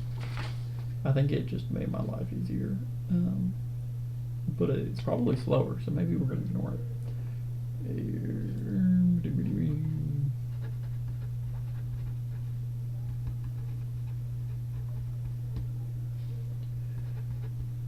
Just route via op. Okay, so on reading out into issue queue, check if available, Fibble, period, and if so, copy value, and mark ready. If immediate, mark ready. If immediate, mark ready. Okay, bang, bang, bang, bang. Okay. And this way we can reduce, so the add eyes, or all the immediates will use the same functional units as the non-immediates, which is nice because we're just going to be copying our values over. Okay, cool. Mark ready. If immediate, mark ready. SRC 0. Okay. Bang, bang, bang, bang, bang, bang, bang, bang, bang, bang, bang. Shut the fuck up. Okay, no swearing. On reading out into issue queue, check if available, and if so, copy. Blah blah blah blah blah blah blah blah blah blah blah blah. On wake up, copy, and mark ready. Okay, so we need to have these wake up signals can happen on any cycle. Let's say that these wake ups execute will always take at least one cycle. So that means that at every cycle, one or more functional units will be finishing execution. These will then be producing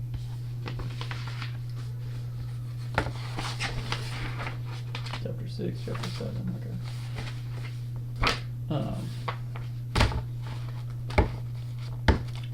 So on every cycle,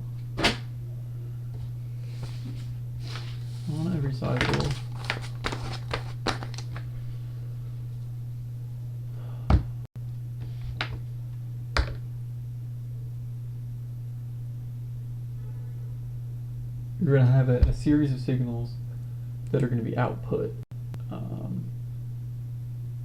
as wake-up signals, and these will fill in their issue queue members, or they will fill their, I just thought of something entirely different, which is that on superscalar must handle read after write and write after read collisions across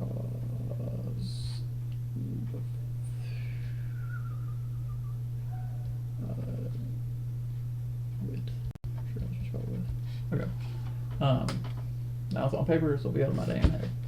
All right.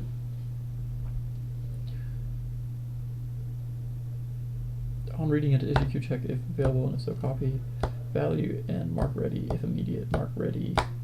On wake up, copy and mark ready.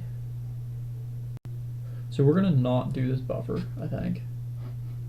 And instead, we're going to write directly into these reservation stations.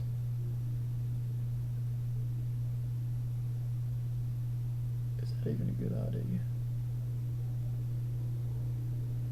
Because theoretically, our issue queue could get filled with instructions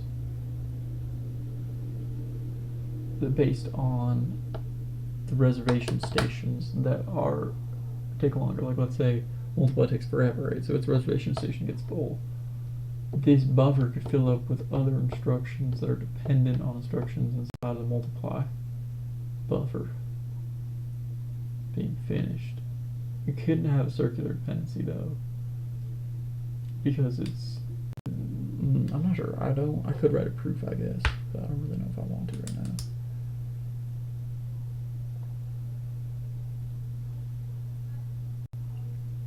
Okay. For the moment, let's just have one issue queue, which is just a reservation station. And then the reservation station will feed a functional unit. And we can work from there.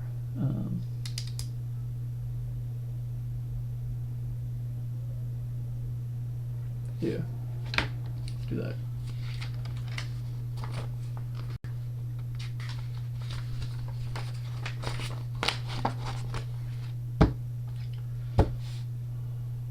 Okay.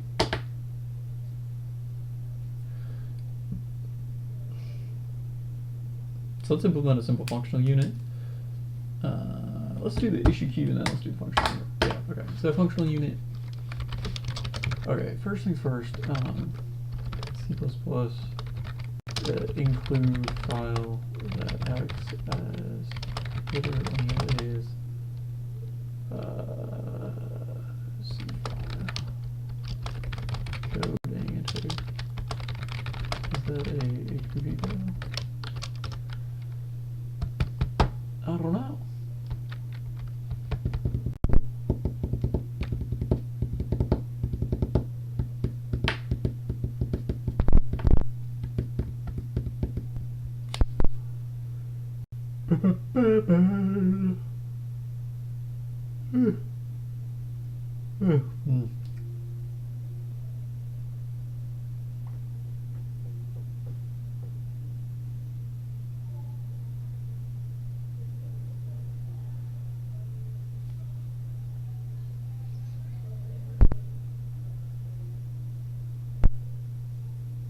Okay, yeah, let's do that. Okay, so let's go back to the code.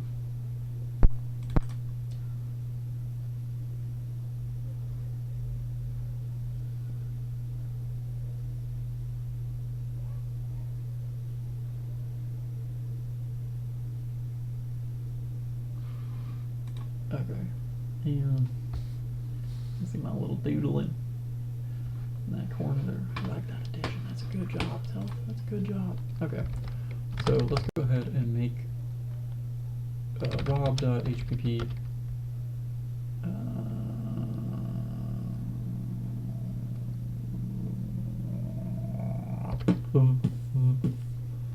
yeah, rob HPP seems good to me.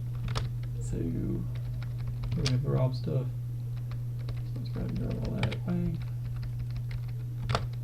Bang.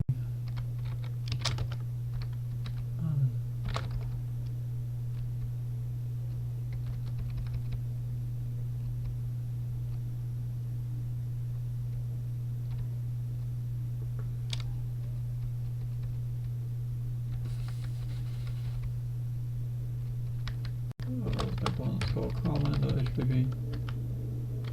Yep. Okay. And so here.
Okay. Okay. Shouldn't have any errors in here.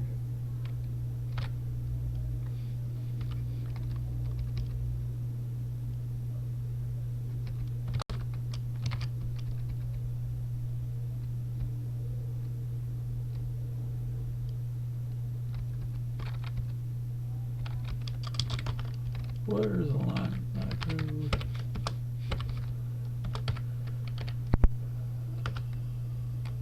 That's a raw.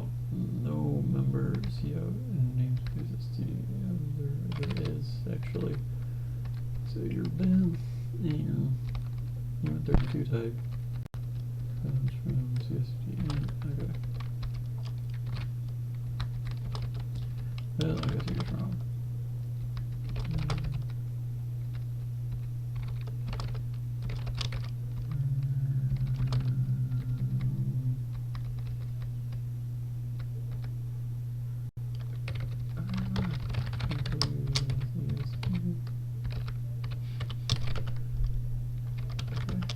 Less angry at me now.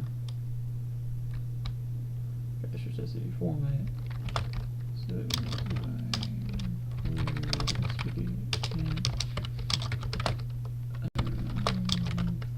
then just have a column and put it here.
And then micro op type should probably go to common, I think.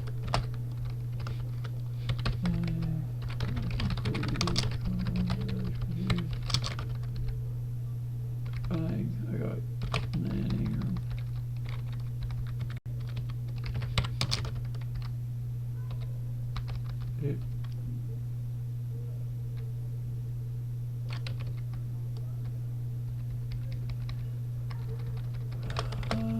Rename APP.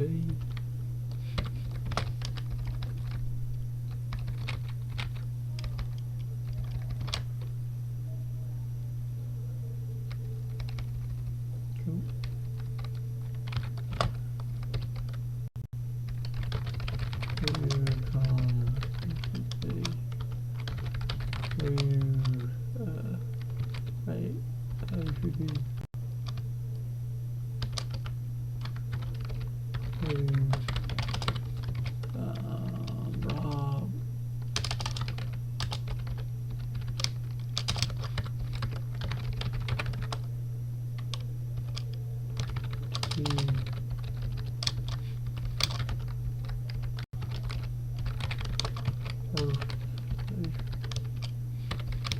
Rob. All okay. Right.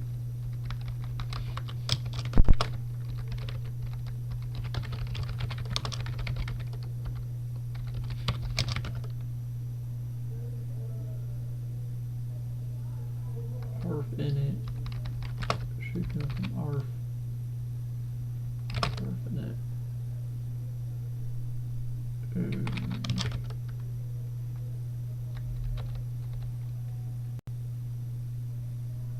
Autocard use.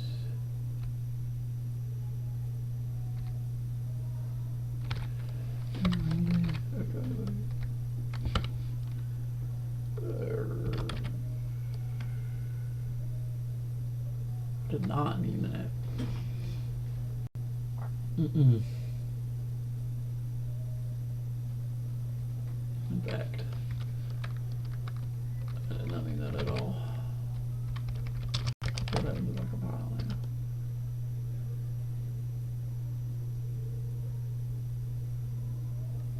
I did everything right. Okay, cool.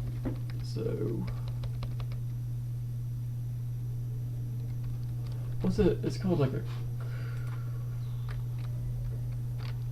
clang D means a file to show where the thing it's like clang.txt or something.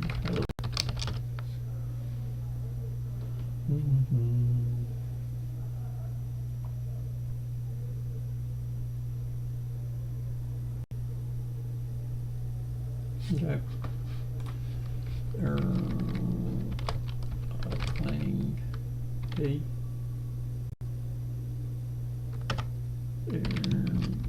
File flags ahead dash std equals c plus plus 23 dash I dot dash star.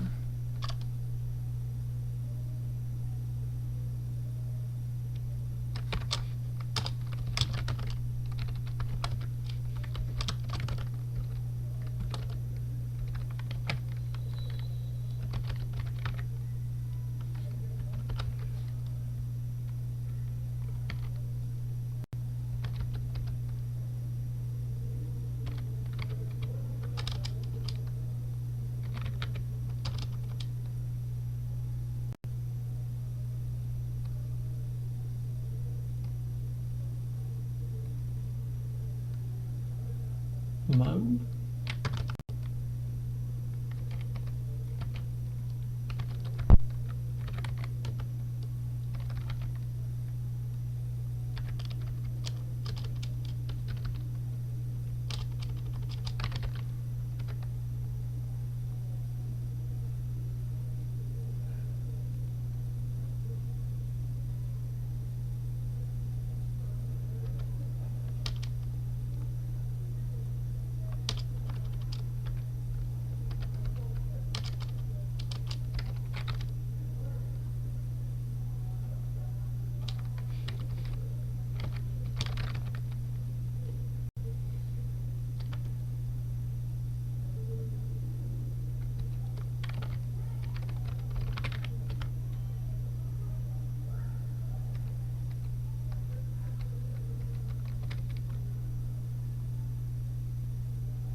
me narf.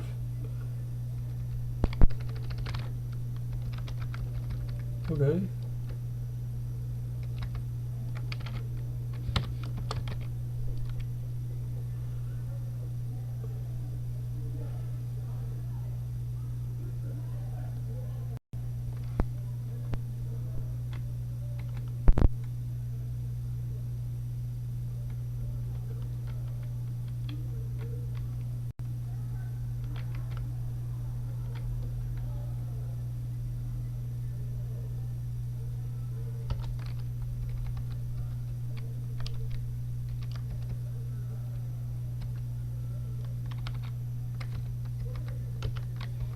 No, I didn't mean that. I'm just wrong.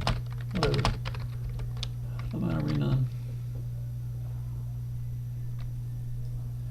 Okay, so next up is the what's the stage of upload? I guess it'd be issue. Okay. SUQ.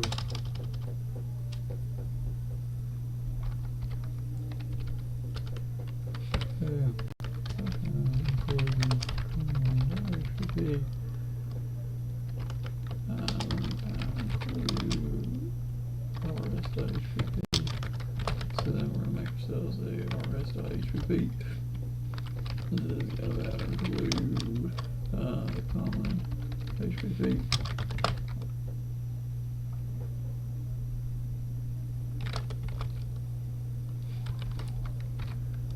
Easy or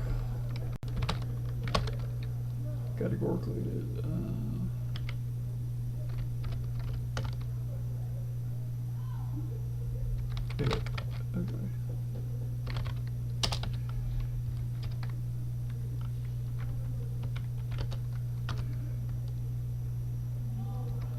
okay. Okay. Here. So this is our issue queue.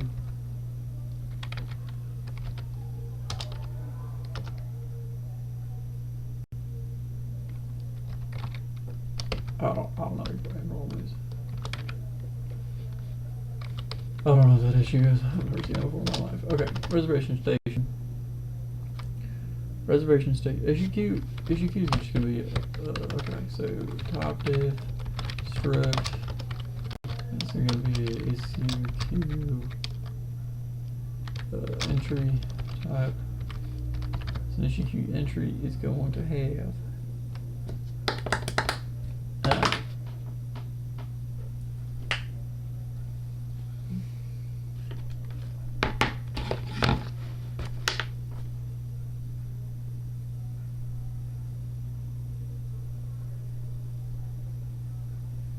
Everything which we talked about.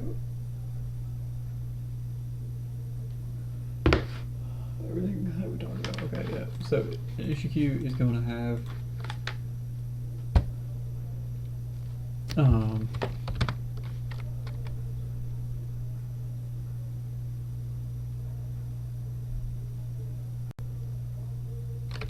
bool src1 ready. Bool src2 ready. Bool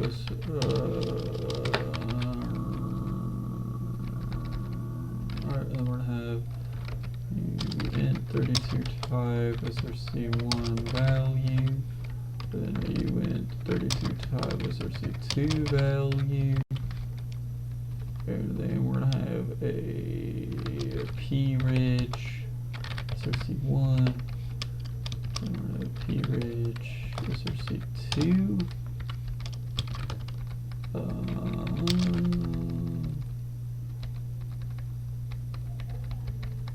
We're ready, and we have valid. I don't remember what valid is. Why do they have valid in that? I'll grab the book. Processor microarchitecture, chapter number 6. Okay. They have the source ID, we have that. Ready, we have that. Via, I don't remember what that is. I don't remember what control info was either. Okay. The source ID for the operand becomes In the case of one of the source identifiers is not being used because the instruction does not have two source operands, the source ID for that operand becomes invalid. Invalid source operands are identified by using the validator as v1, v2. These blocks implement 1 bit per entry that says whether the source entries are valid or invalid. Immediate values already go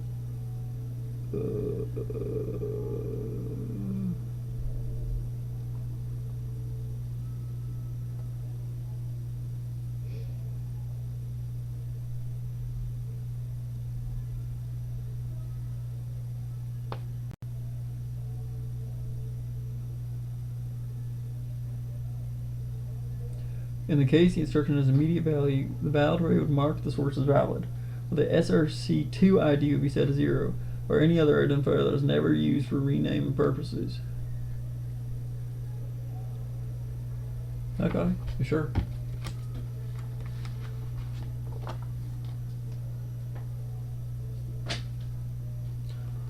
Okay, and then ready. Valid. Oh, this is what an entry looks like.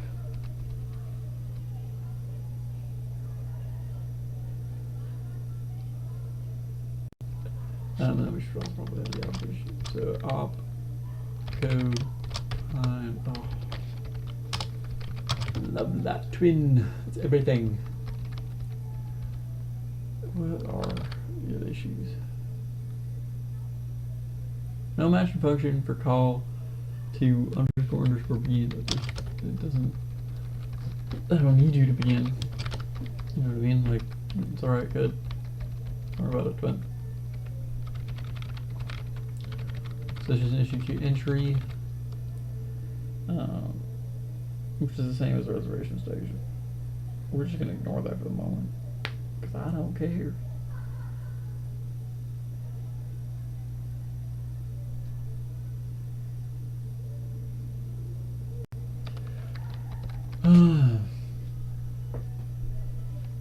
We're also going to make a functional unit.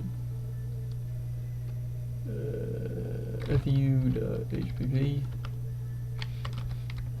Okay, cool. And this is the functional unit thing. Okay. So where do we get our code kind? Whoa! What?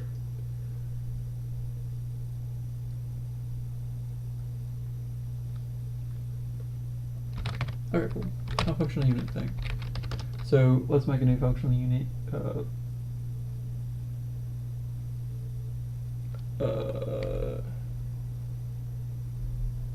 Functional unit. This is where object-oriented programming will be helpful. I'm just going to ignore that idea for the moment. So instead of a functional unit, let's go ahead and design a functional unit. So what was our last page? Page number was 5, right? 3, 4, 5. Yeah, so we're on 6.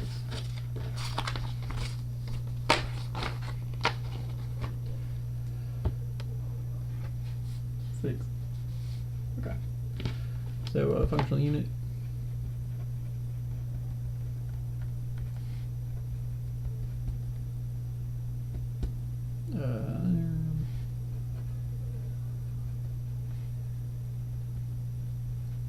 So we're only going to have this be arithmetic for the moment.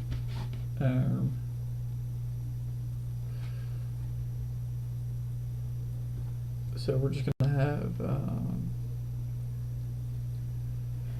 input is going to be SRC. Does the functional unit need to know what the destination is?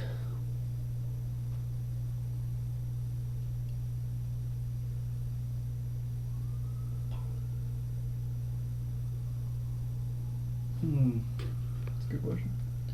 It probably does, yeah. Because the functional units are going to output to the right backstage, right? So we're going to have fetch, just which goes to decode, which goes to rename, which goes to issue, which goes to execute. Alright. Execute is going to touch the rest of these girlies. Right. So we need to pass this information along somehow. So that way when we call the wake up, we know what's happening. The real question is, do we have this happen on the register? Or, no, surely we have this on the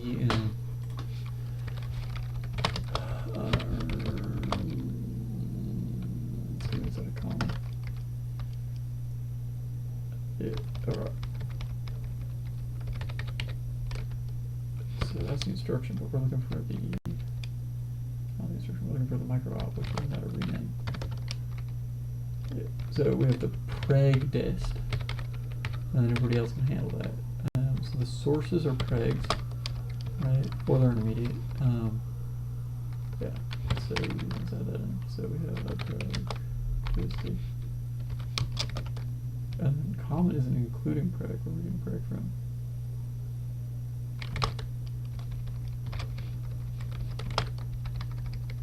Okay. Yeah, so we're gonna convert a micro op into an issue queue entry type. And we're gonna have dest. Okay, see, so the functional unit is gonna have the source and the dests, right? And then it's going to apply the operation.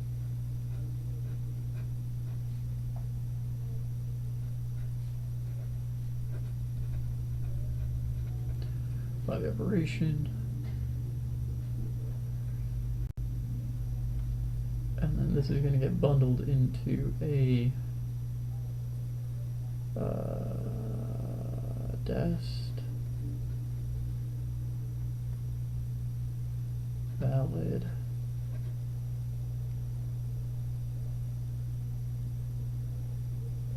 you know what destinations was for that we computed, and that this is a valid output.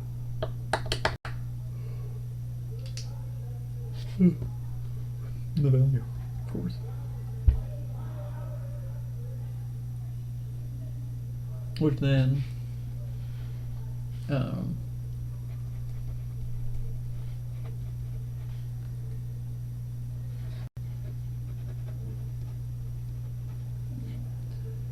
Q listens for wake up.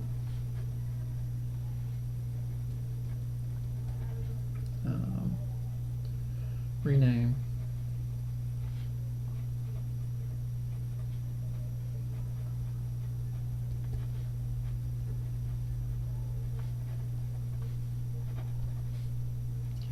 Wake up. Because that way we know. Do you have that in a rat too? Do not remember. So let's go back over to code. Rat entry just a preg ID. So I think it is just the PRT, because the ARF wouldn't have that for sure, right?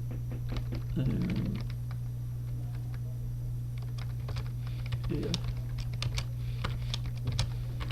So this present is going to be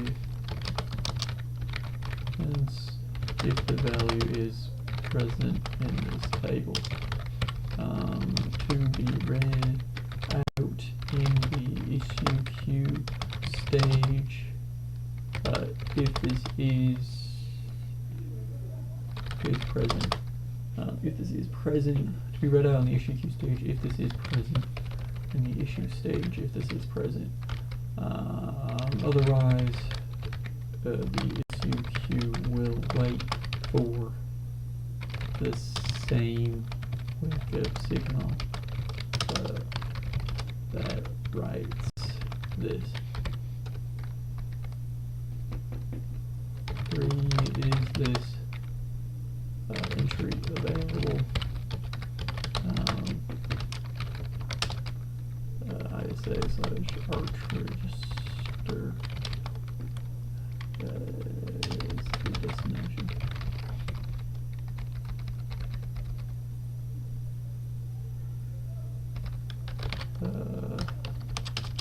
The dependency graph is determined inside of the RAW.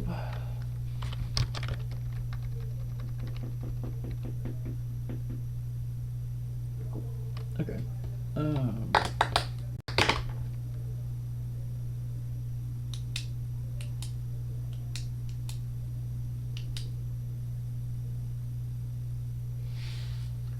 To do number 5, handle branches.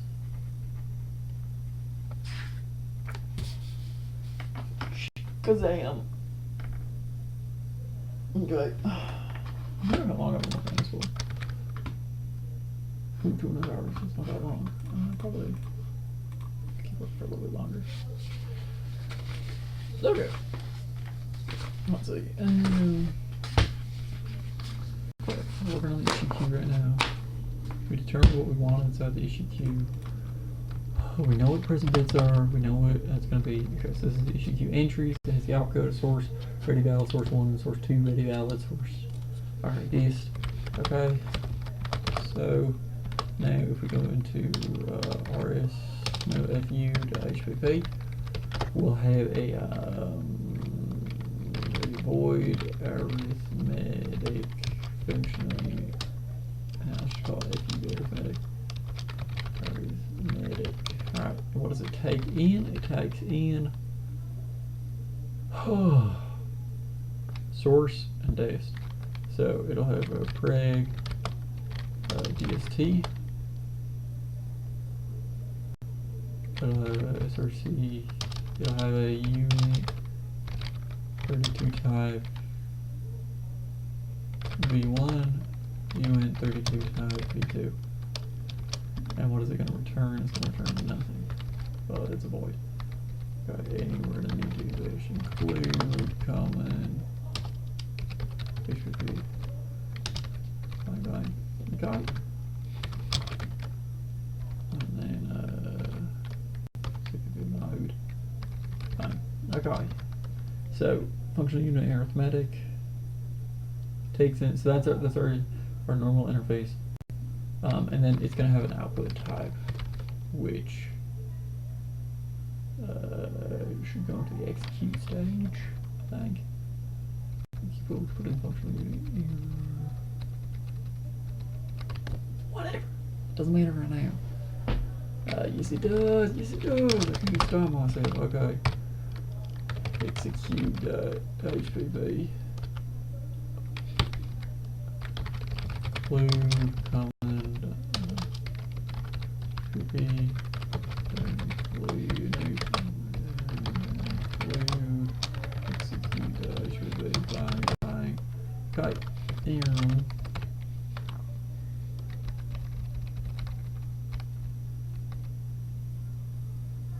but I can't include functional unit back.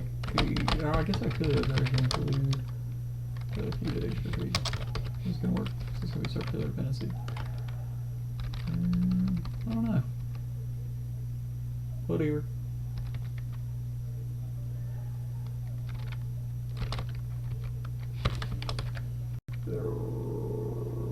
If I want to be cursively build in.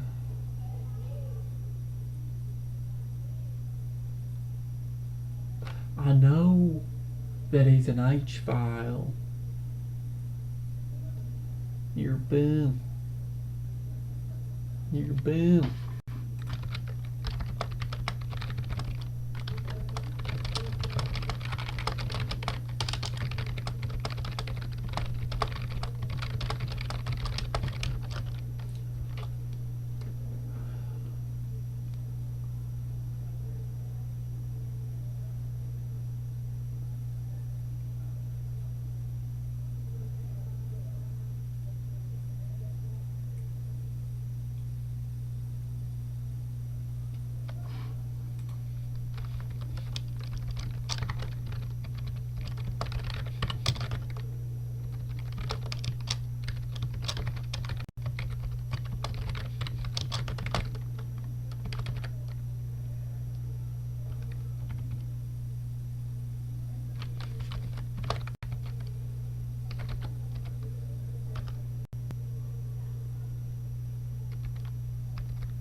Ho ho. Sweet. I did it. I'm a literal god. Come on, let's start.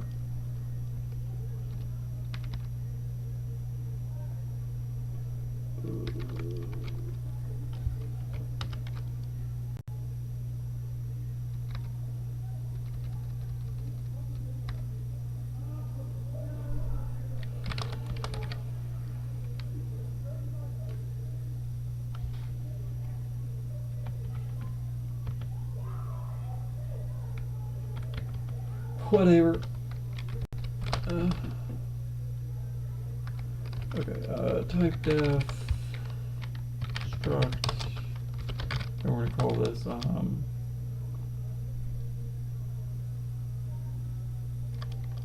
back. Okay. Sec, right back. Yeah. Okay. I can handle that.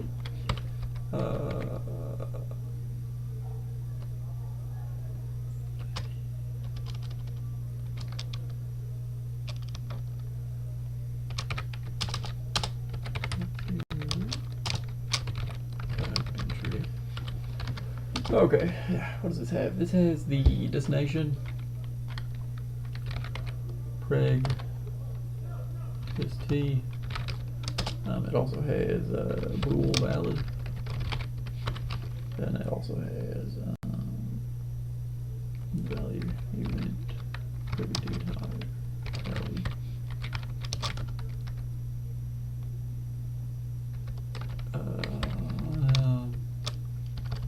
To handle branches too. Cool. So then this type is going to be a execute write back entry type. Right. And arithmetic, it also needs the opcode. Code kind. Okay. And let's go ahead and switch.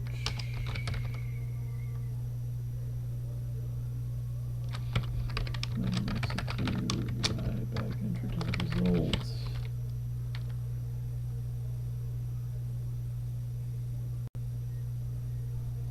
Result of dst is equal to dst.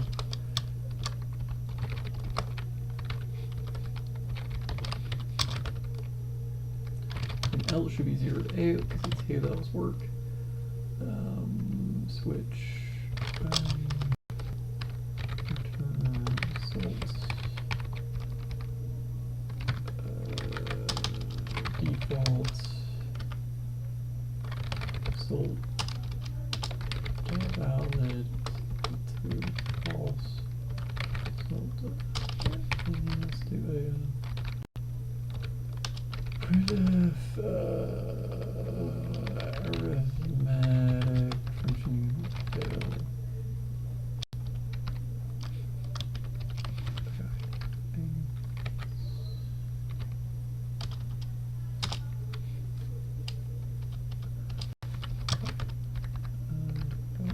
Case add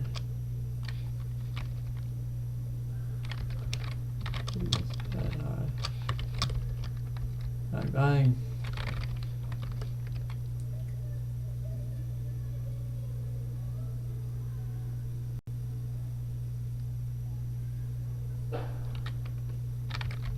So dot value is equal to v1 plus v2. Is there add unsigned? I cannot remember for the life of me. Okay, so let's open it like it old Zotero. Oh, I must have the RISC-V ISA printed out too. Look at that. Oh, let's right now open up reference manuals. Oh.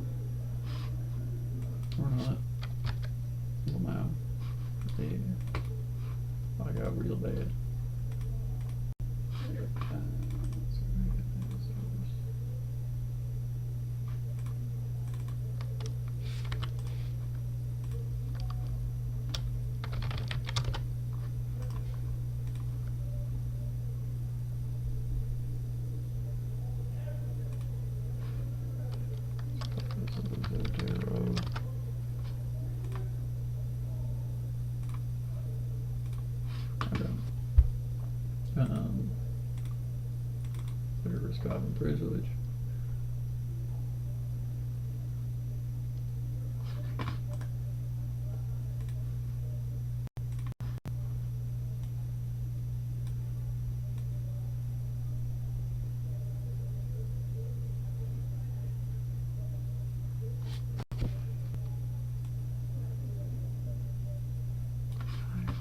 Okay. Supporting instructions.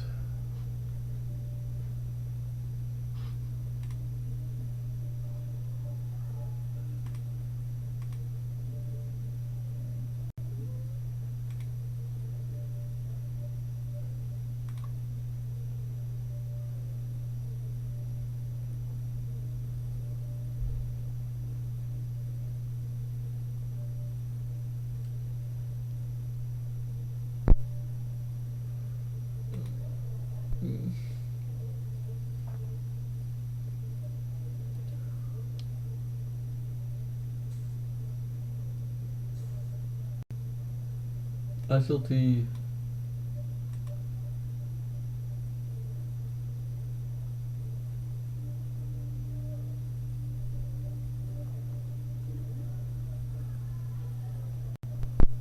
is there an and you?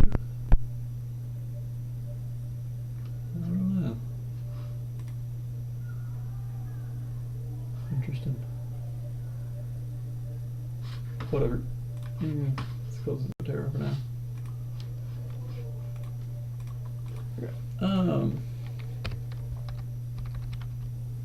Let's see what we do. 6, handle one side.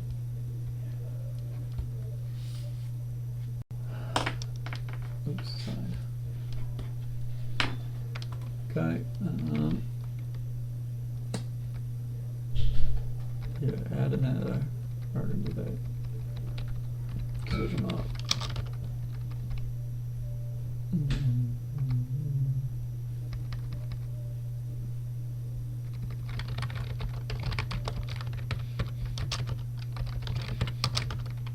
Alright, so now we have a static unit.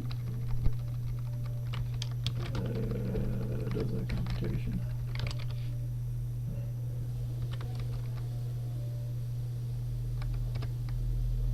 Cool.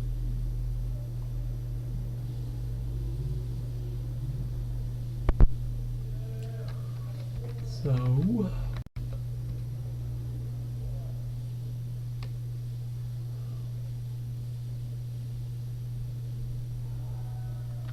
should be able to go to the issue queue now. Right.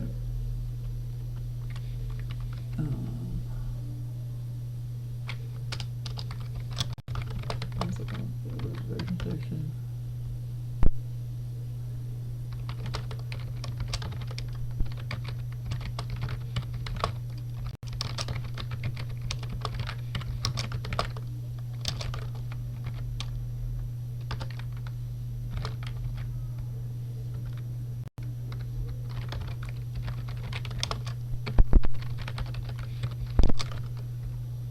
I don't know if I need this reservation station file, honestly.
Okay, so we have our issue queue defined, so we just need to make an issue queue. Issue queue entry type ISSQ. Let's just go with ISQ. Let's make it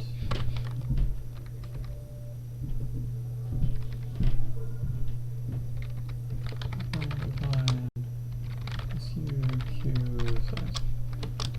Let's make it 600.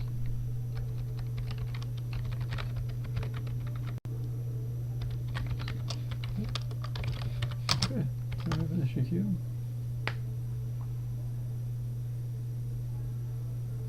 No,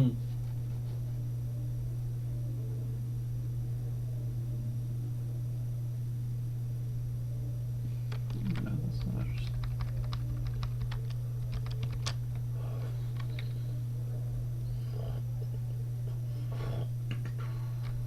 rule free.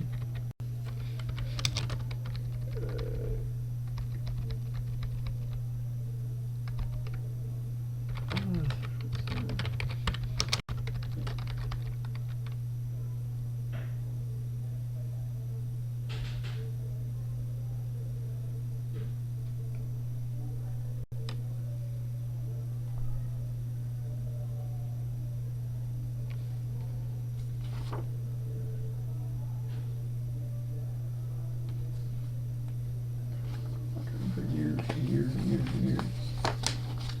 So now we need to actually implement the reservation station part of this, like the actual issue queue shooting part of these. Like we know the Aether Valley that they got to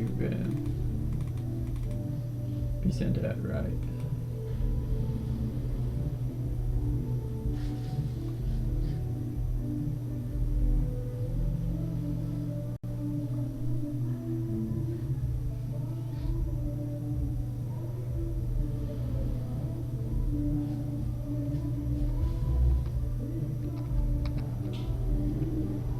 Okay, so now we have our issue queue entry.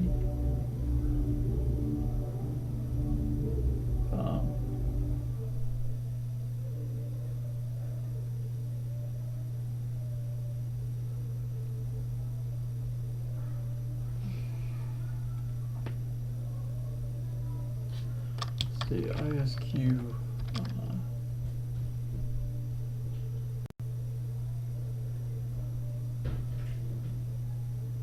Why do you call right back though?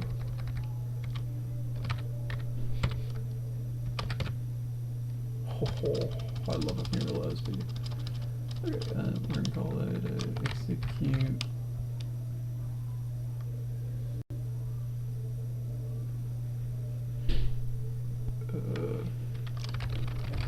Oh, I should be going right back. Jeez.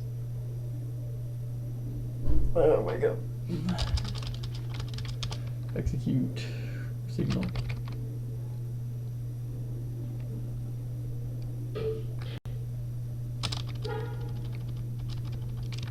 Function unit.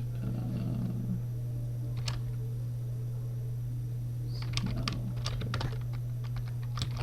Correct. So ISQ. Listen.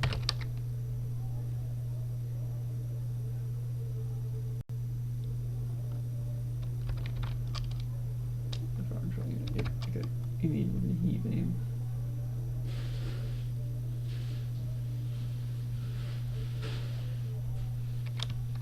View signal, type signal, and void. For it's just one. Type. We just have our signal.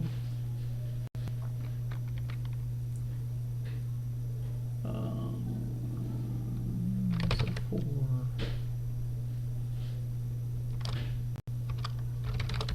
and I is equal to 0, I is less than issue queue size I plus plus.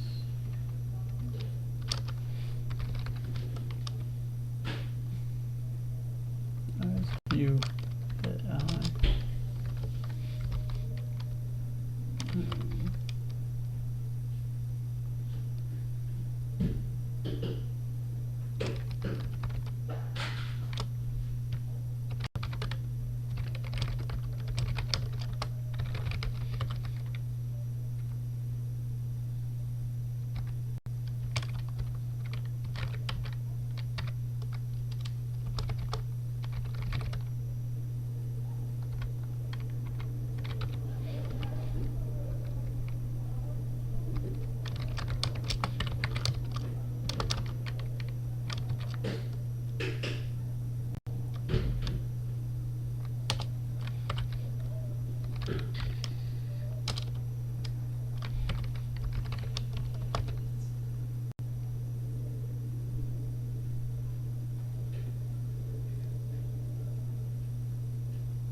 What the hell is valid doing? I feel like I get rid of it. What in there? Execute dot create dot src ready. If not, this main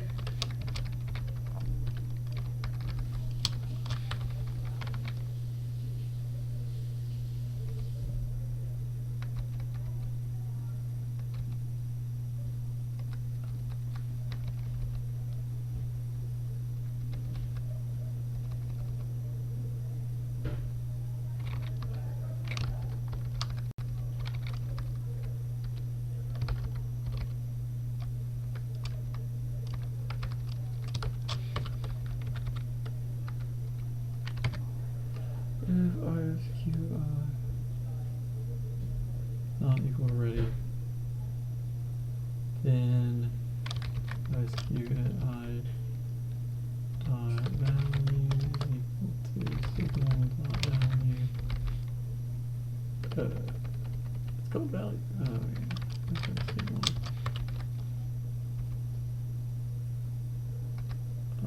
Signal of value.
Okay, so now that ISQ is in for these updates,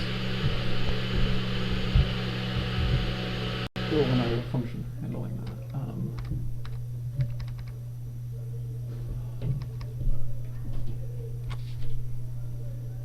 So now we need to update the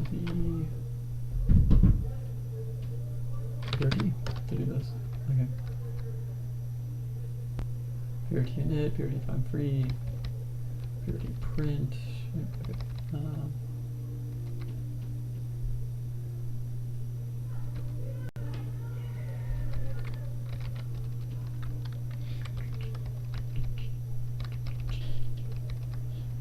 Yeah, let's put it in common file.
Okay, for I, that is this thing.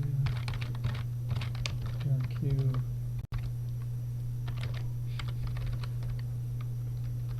Our key size. Okay, aim.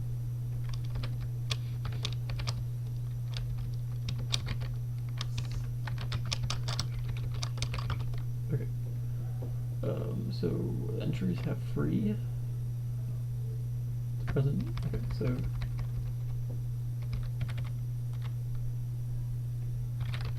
okay, continuing otherwise. If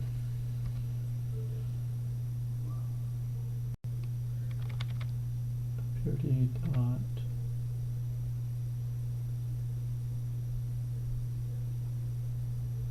ooh. We don't even have to do it like this. We can just raw access because we're gonna know the destination has to be in the PRT because we allocate everything into the PRT. Right? Right? Right.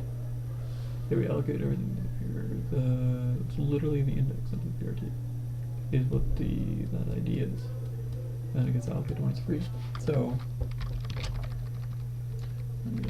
okay, so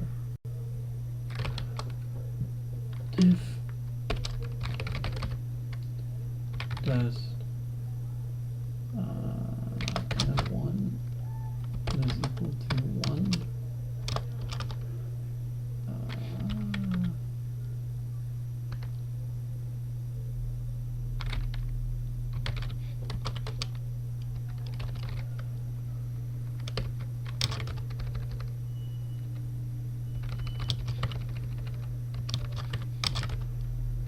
okay, if this is equal to 1, let's make a macro, baby.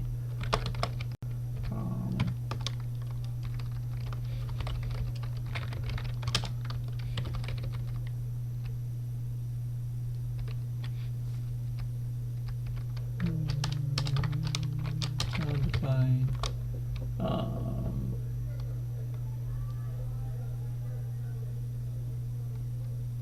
p-rich in arch, which gives us a value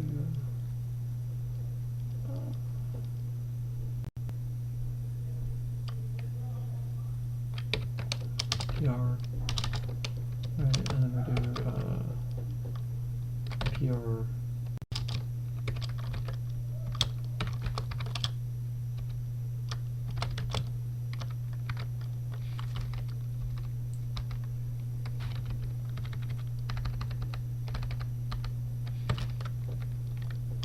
art.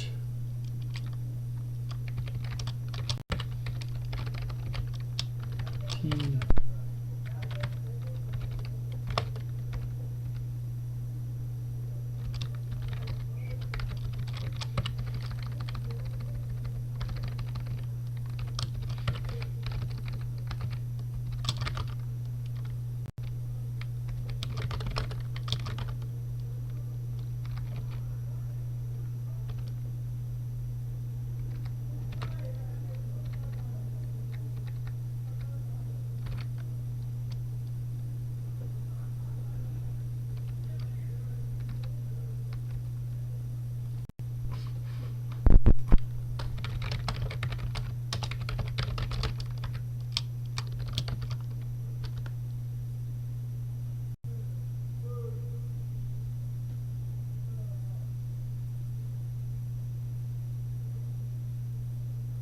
oh, that's be attached, right?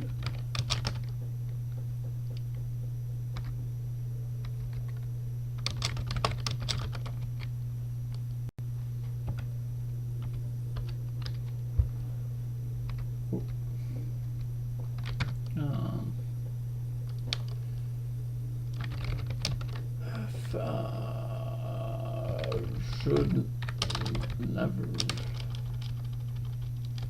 CPU signal should never be going through art.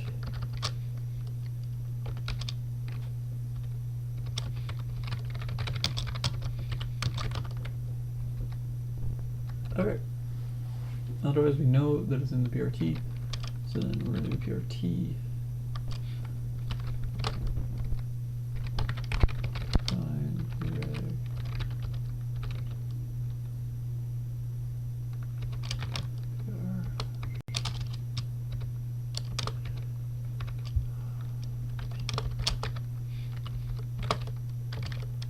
PRT at Fpga to PRT. Take in and then taking out OST.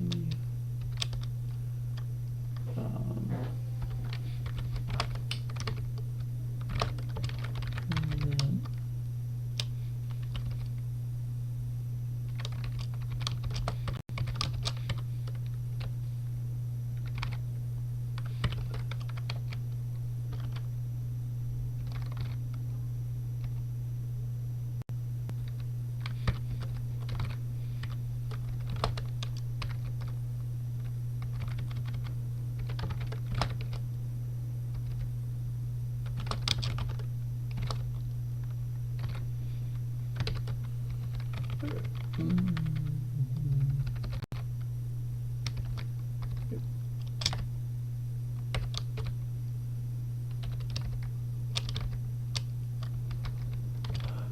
if it's present, that's also an error. Printf. I can use it. Trying to overwrite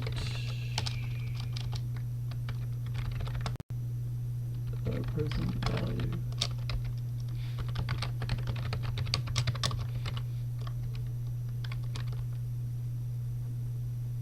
Okay. Otherwise, we're going to print it out.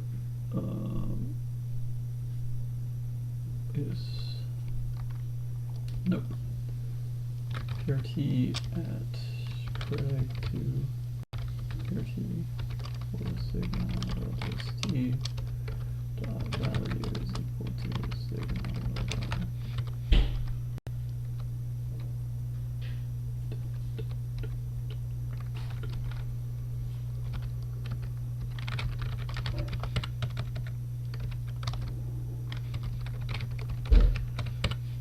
Okay.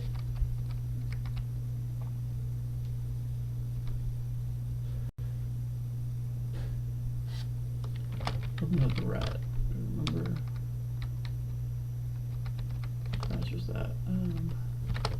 Let's go to the raw. Right.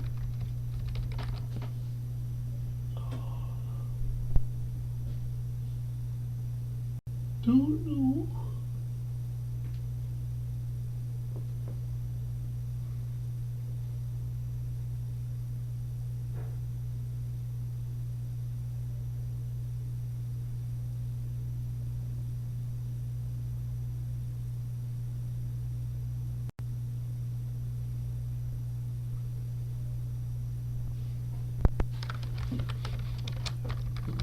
It's not that hard. Exec. CPU.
Hmm.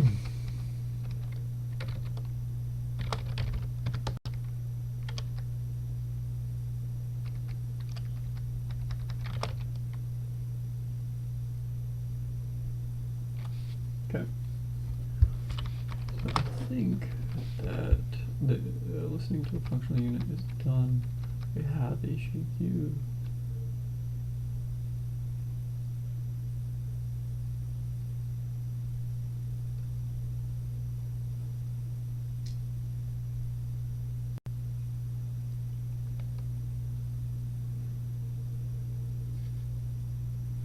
So let's look at another paper and figure this out.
Okay, so here's what I'm pondering, right? Inside of our issue queue, right, we need to send our instructions to the functional units, right? Now we are checking inside of the code. We're listening for these updates, right? And when these updates occur, we're setting these ready signals, right?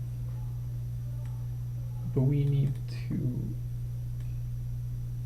on every clock cycle, figure out if there are any ready instructions to load for buffering ready. The issue queue size is pretty big here, which is why it should be a reservation station. We should sort them instead, right?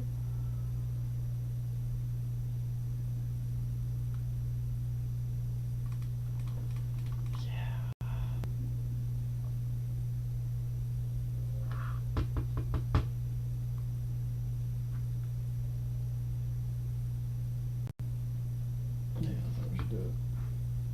Because then the size will be smaller, and then I can just check them all, like, greedily. And then use it as a mux. I could just use it as a mux.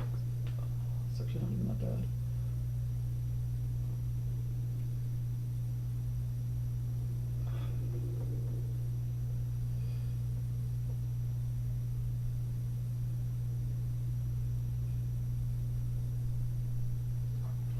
pick one and write it into the functional unit, right? Pick a set on a clock cycle.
Okay.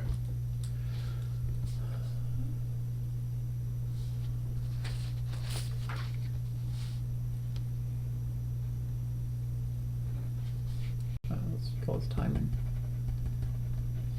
Timing. So we know that reading an issue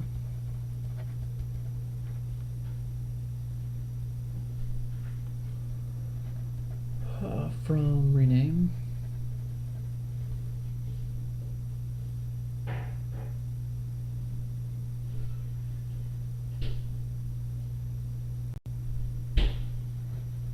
and allocating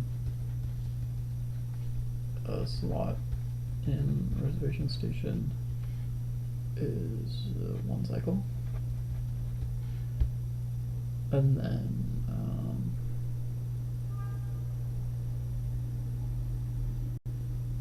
reservation station detect readiness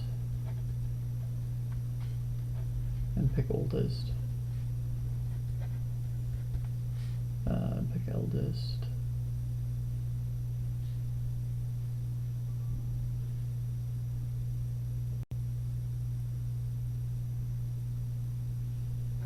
and dispatch.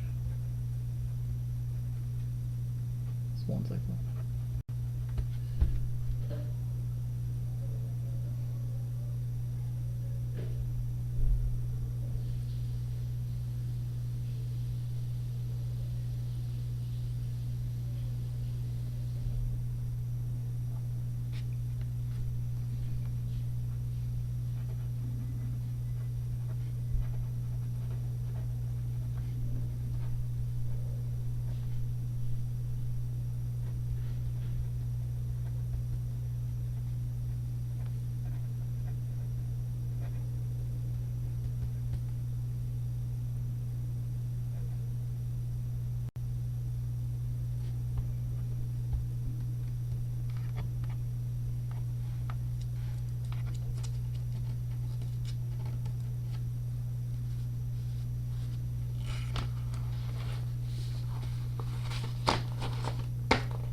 To listen to a broadcast and do comparison.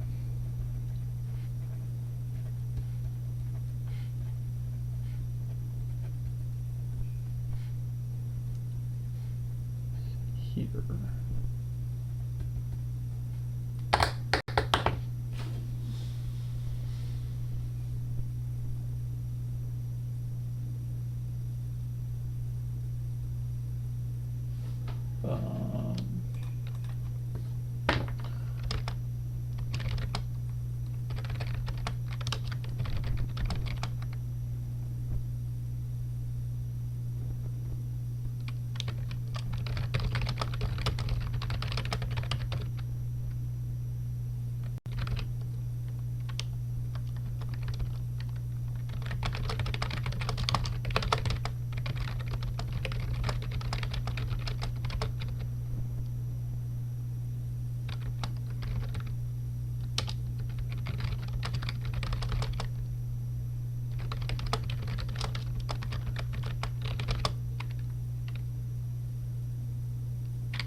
Okay, yeah, no.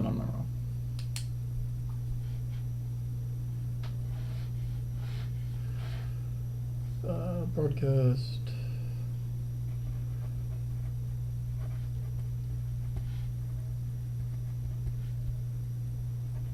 The 1 cycle.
Okay, I think it just adds a stall.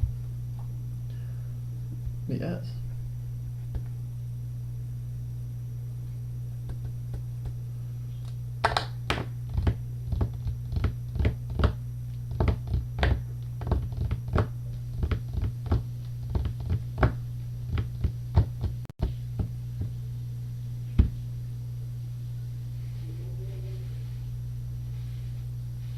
I could theoretically solve this though, right?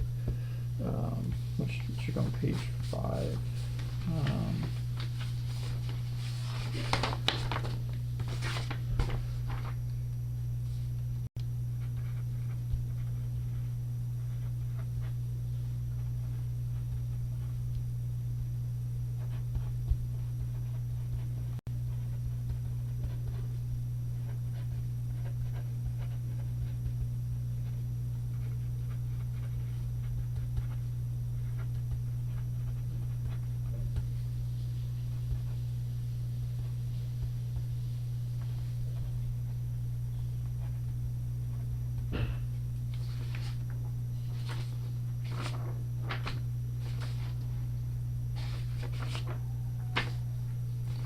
Okay.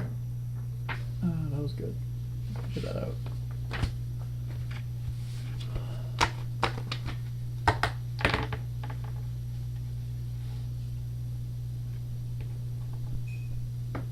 Okay.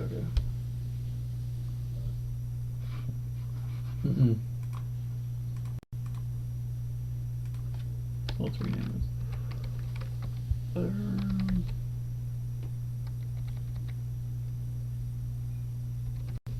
So this should go inside of the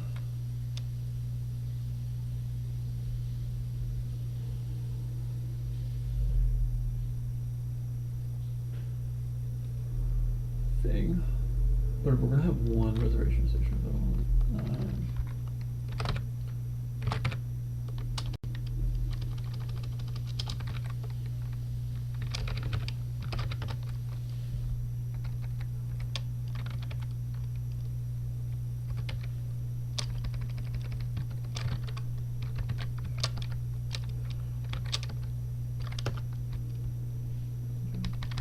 Theoretically, it should be good in here.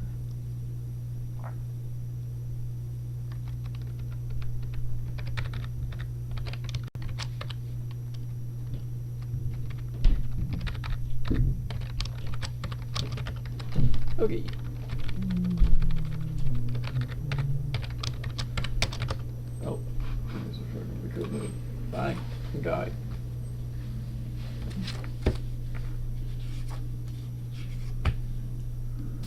that is not the right post-it note.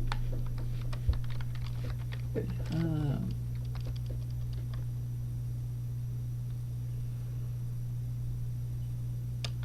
okay, so this happens every clock cycle.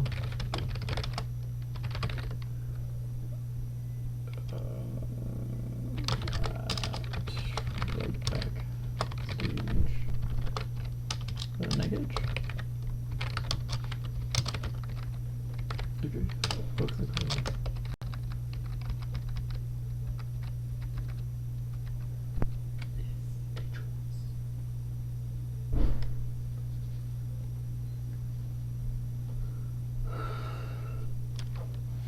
We shall, okay, so then let's, void rs, what's it called,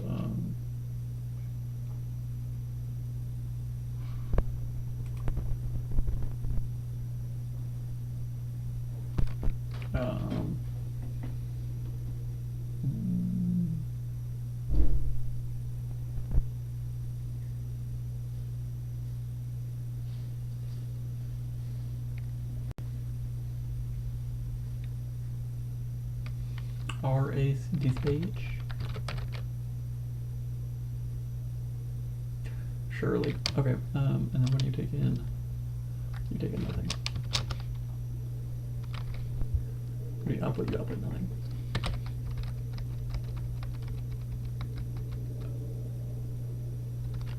Alright, let's look up the functional unit. Something that's okay, so we have the destination, we have the opcode, we have V1, we have V2.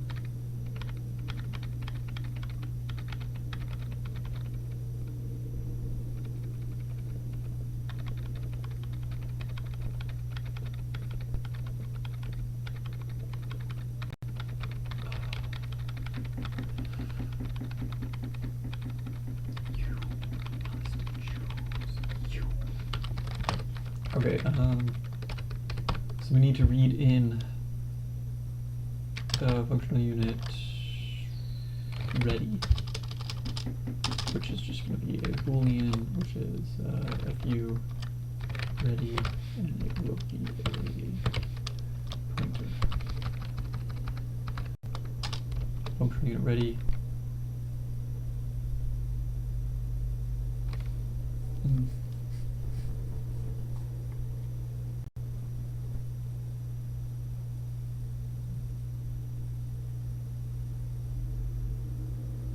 And then we have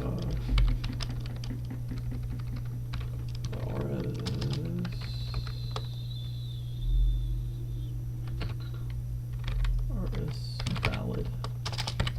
Okay. And these got to be connector signals between these two. So instead of here, we're also going to pass in rs valid.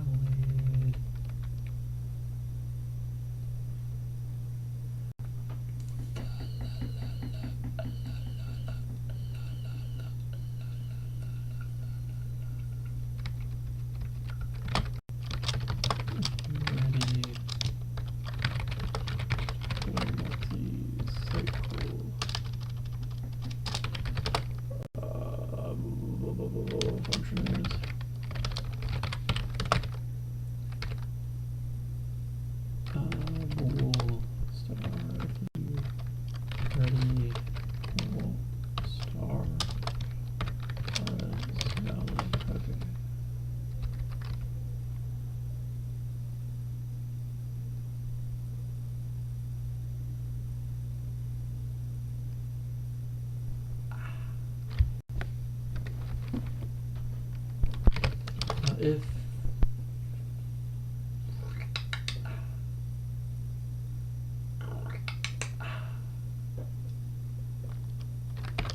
valid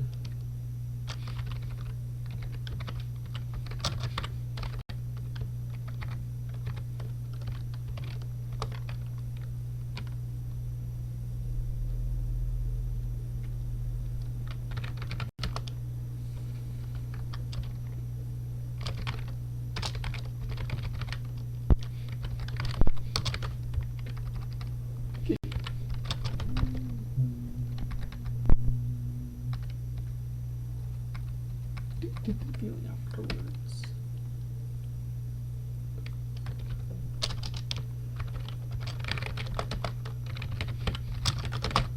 Okay.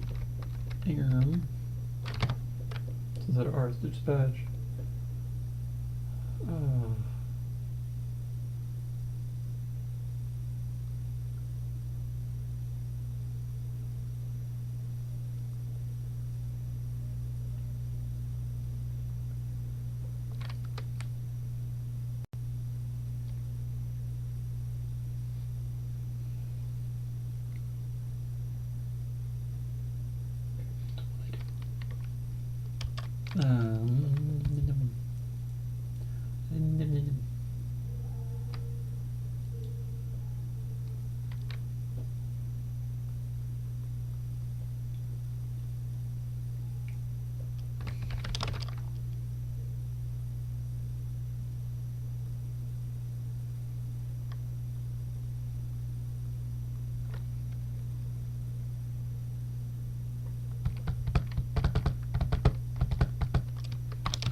Most people are stoppable.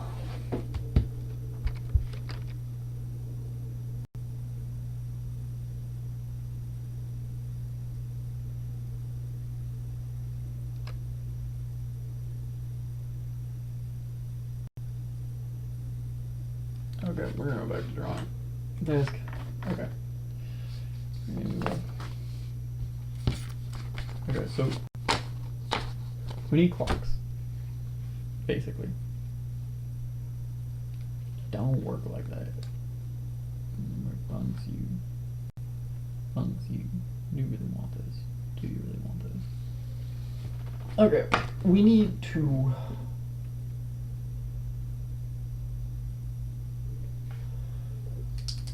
We aren't implementing system Verilog. We can do system Verilog things later, right? We don't need to be passing these signals like system Verilog. Right? I don't need to be passing FU ready or RS valid, right?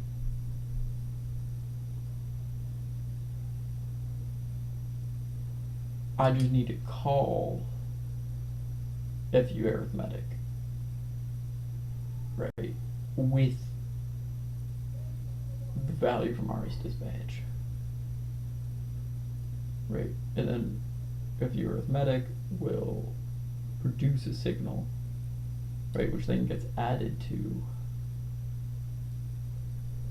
RS listen FU. So we need to schedule FU arithmetic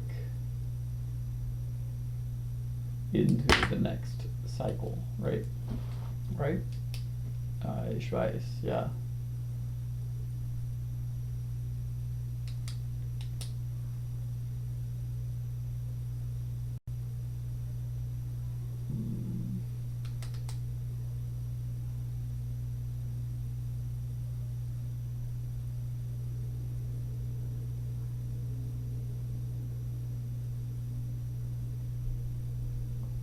because we could mark it as invalid on this cycle, right? Yeah, we could mark RS dispatch as invalid on this cycle.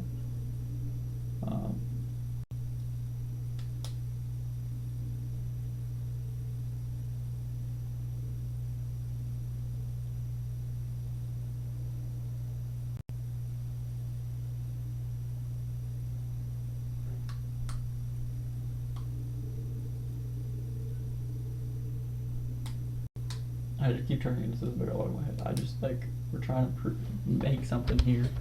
We're not trying to write this in Verilog at the moment, right? We shouldn't get bogged down in so much of this. We don't need all this right now. Alright, we can deal with that later. Alright. Okay, RS dispatch, you're gonna be ready, right? And the output is maybe gonna be valid, and if it's valid, it's gonna call. Right? So let's get rid of that. Okay. Dispatch. Okay. So we're gonna do for int I is equal to 0, I that is less than RS size, I plus plus.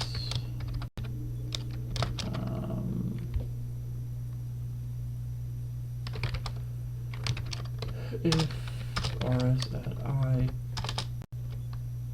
dot src1 ready and RS at I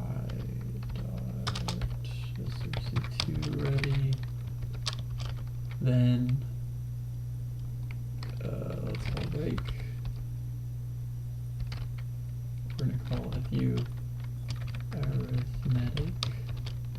What is the destination going to be? It's going to be RS at I dot st. What's the op going to be? It's going to be RS at I dot op.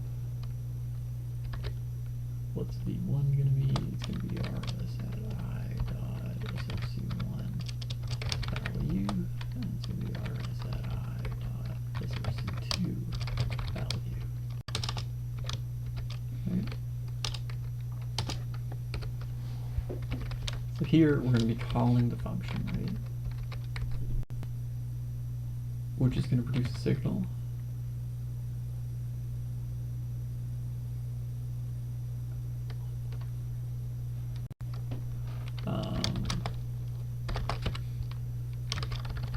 Do handle signal output somehow.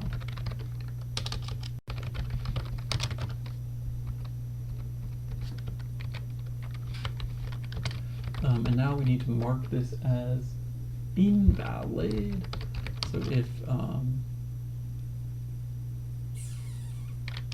RS at I dot reserved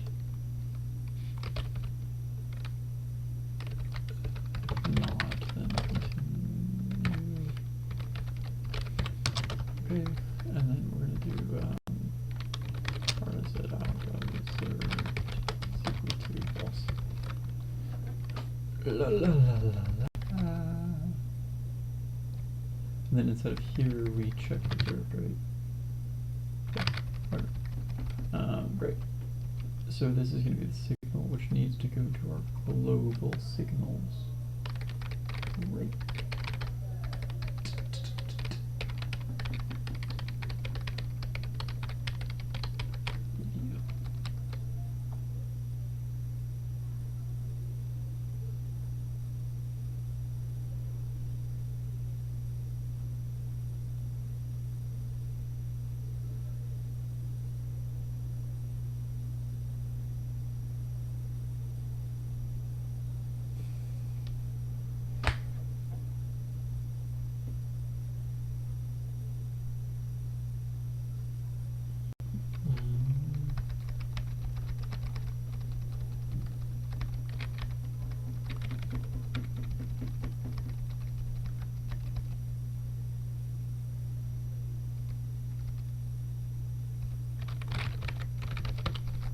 Cool.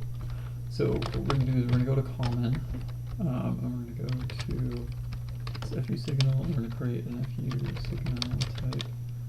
We're going to call it signals, and we're going to make it size 4.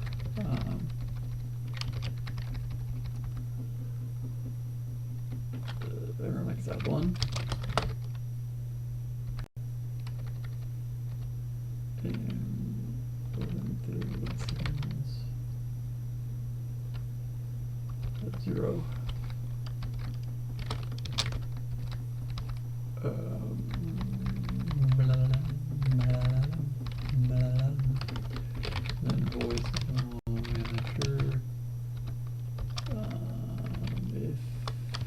see.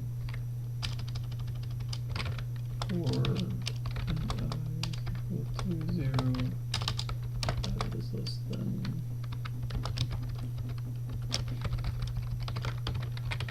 5,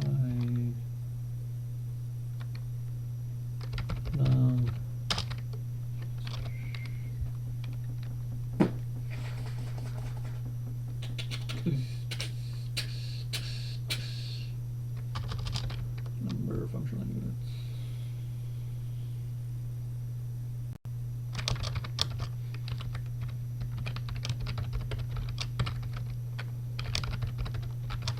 Okay.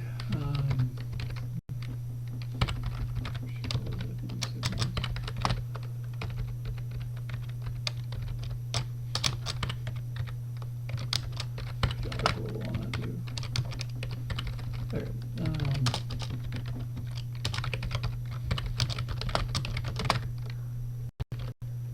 At I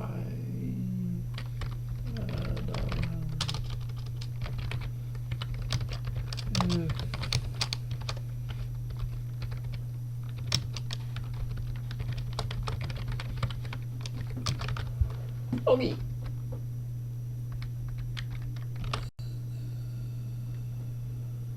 Yuki. To be run once after all the listens finish. It's clock.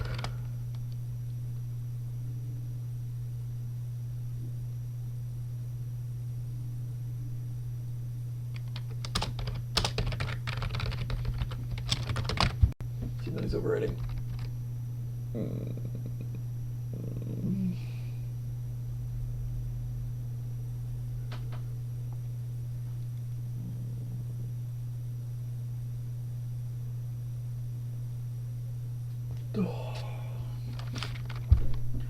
Okay, so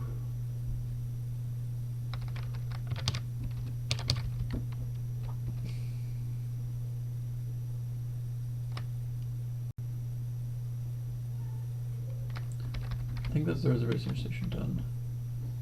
So now we need to have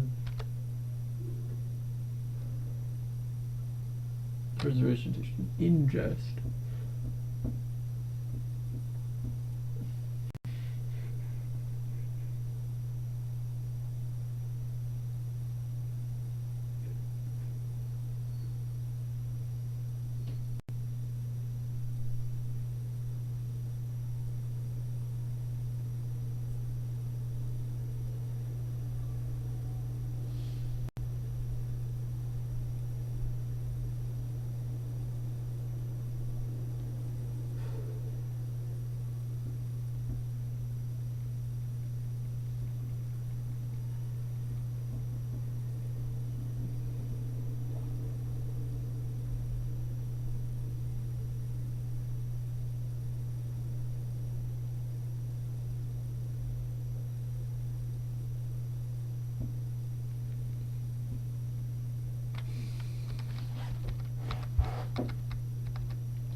Void rs ingest.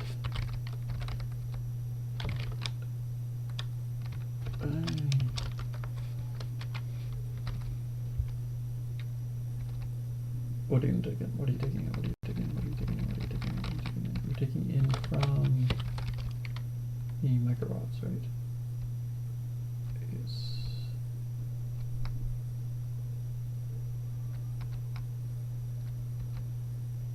Sure, find in name. Doesn't come.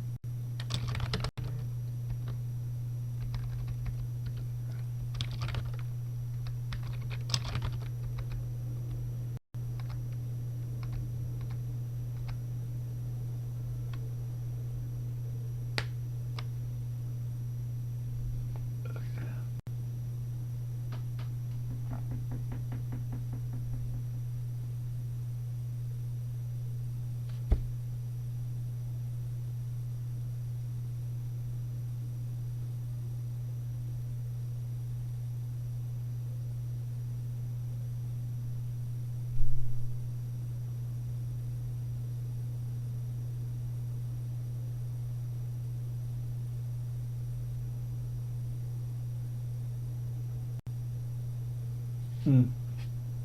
I think my brain's done for the night. Oh, that was pretty good. Let's do that tomorrow.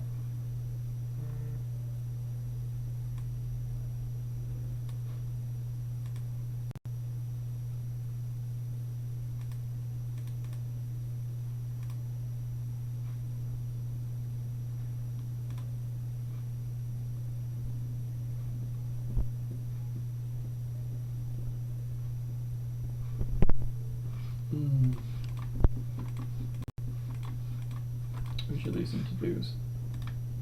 Okay.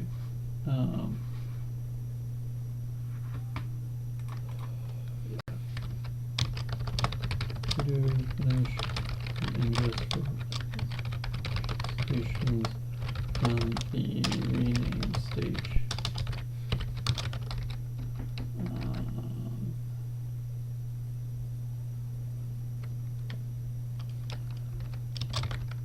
Let us go ahead and commit this stuff.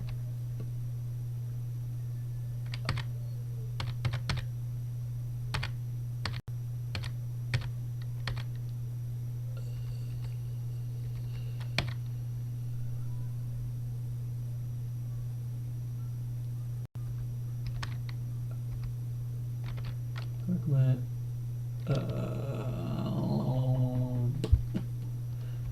Moved towards.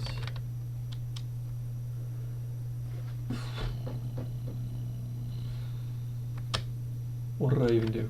I don't even know what I did, bro. What did I do?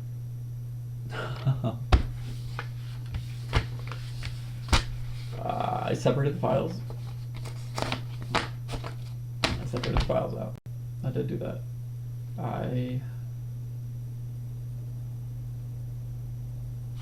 Yeah, okay, separated files.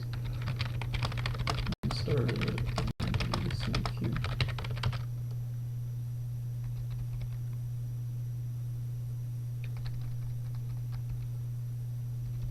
Okay. A good one.